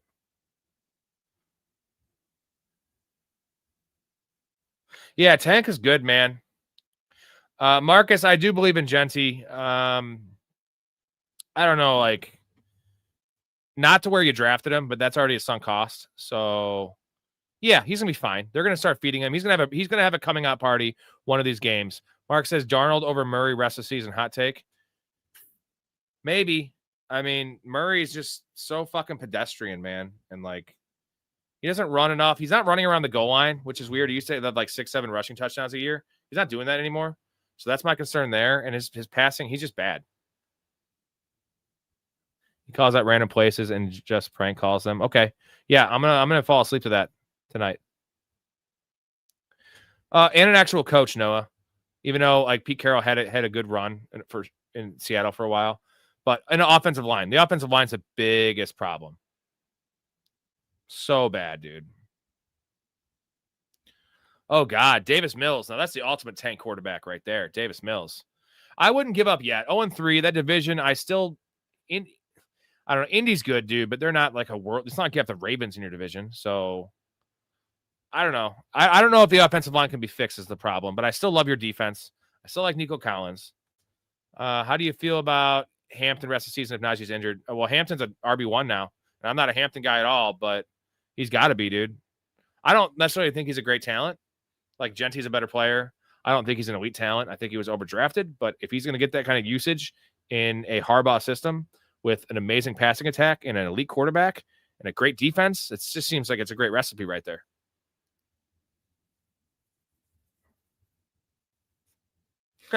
Chandler has 7 bench spots and 8. He already has 8 people out already. That is that's very unfortunate. I've been there. I prefer the other way where you have no injuries and you have Trey Benson and you have Scatterbo to make trades. But well, I'm a Bears fan here, and that was kind of rough. I watched it, and yes, I mean I watched all the games, but that one was really rough. Yeah, that's a good squad. I think you try to it's not about who you go for. It's about the team you trade for, South.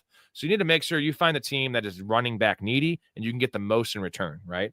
They're going to be desperate and they're going to give you more than you deserve. And that's the key.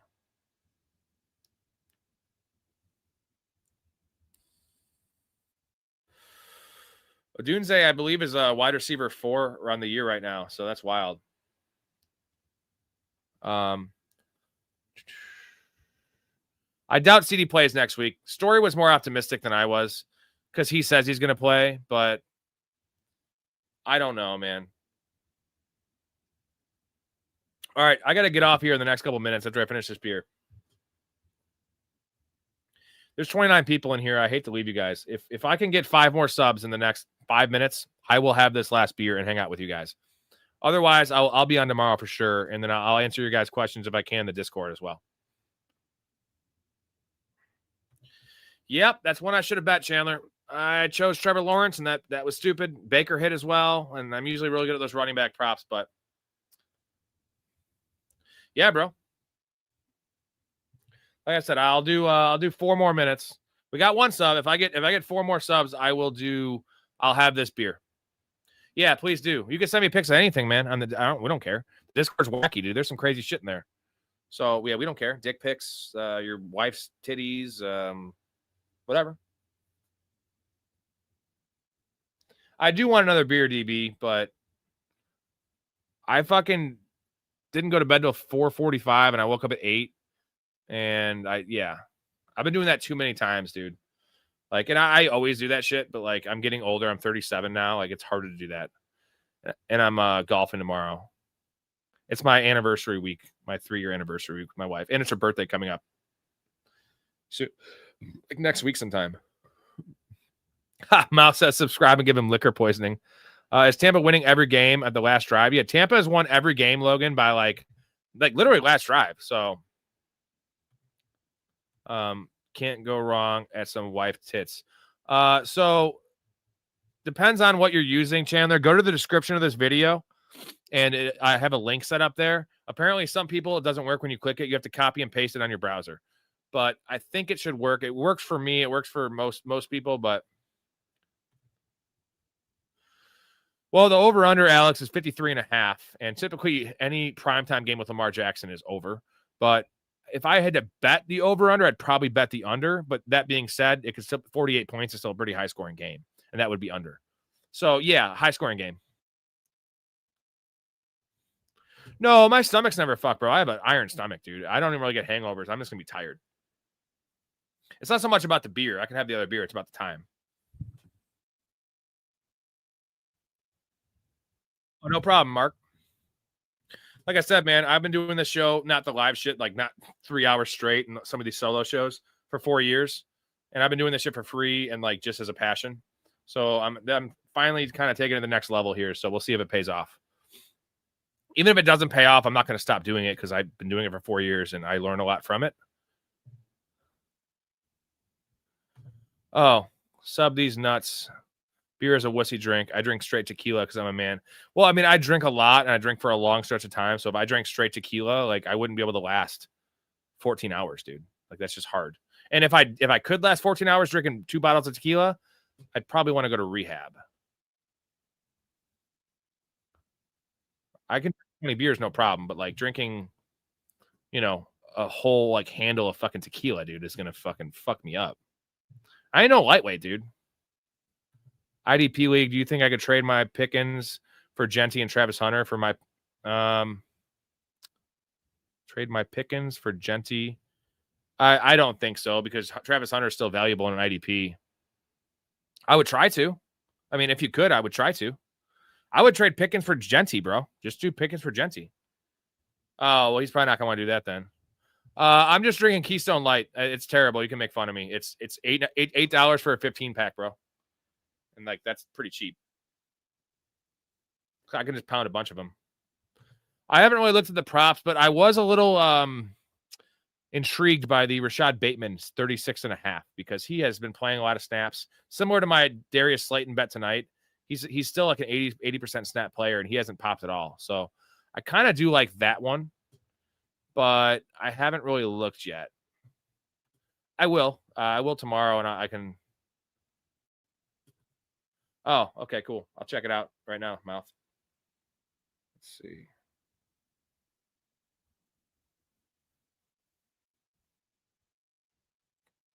Cook, Warren, Harrison, Thomas.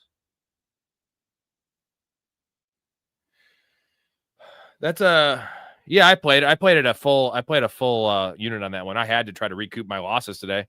And yeah, that's a 14 teamer, right, South?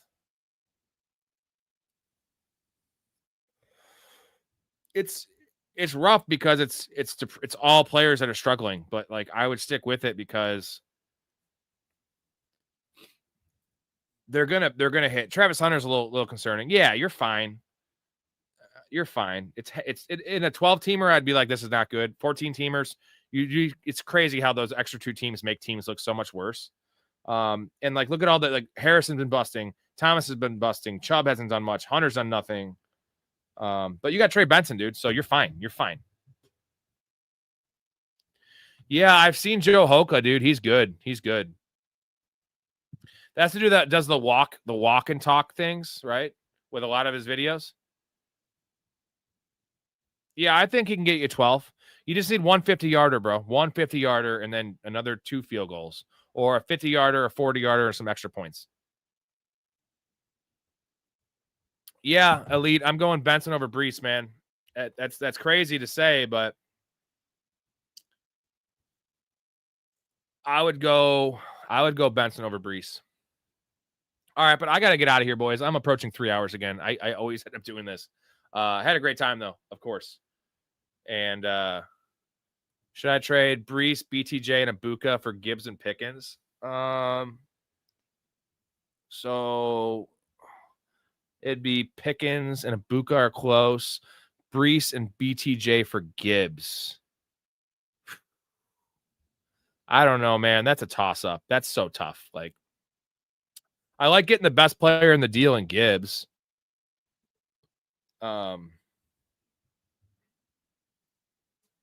That one's really tough. Really tough. But all right, I got to leave you on that one. I'm going to be on tomorrow. I'm going to make my play. Whether I do a live show before, depending on what time I get done golfing, whether I do a live show before the game for the play, or I'll post the video or put it in the Discord. I'll do something. We'll figure it out. I'll have one play tomorrow, most likely. So, yeah, we'll do that. I'm going to play the clip I like to play before I leave. There it is. You asked to see me. I made your Cajun chicken niblets. No. You made my year. You have a gift. And a super dope hat. This is cool. All right, boys. Let's go! All right, gentlemen, great time. Appreciate all you guys. Stay positive. Love your life. Be kind to each other. Respect each other. Enjoy football and get some sleep.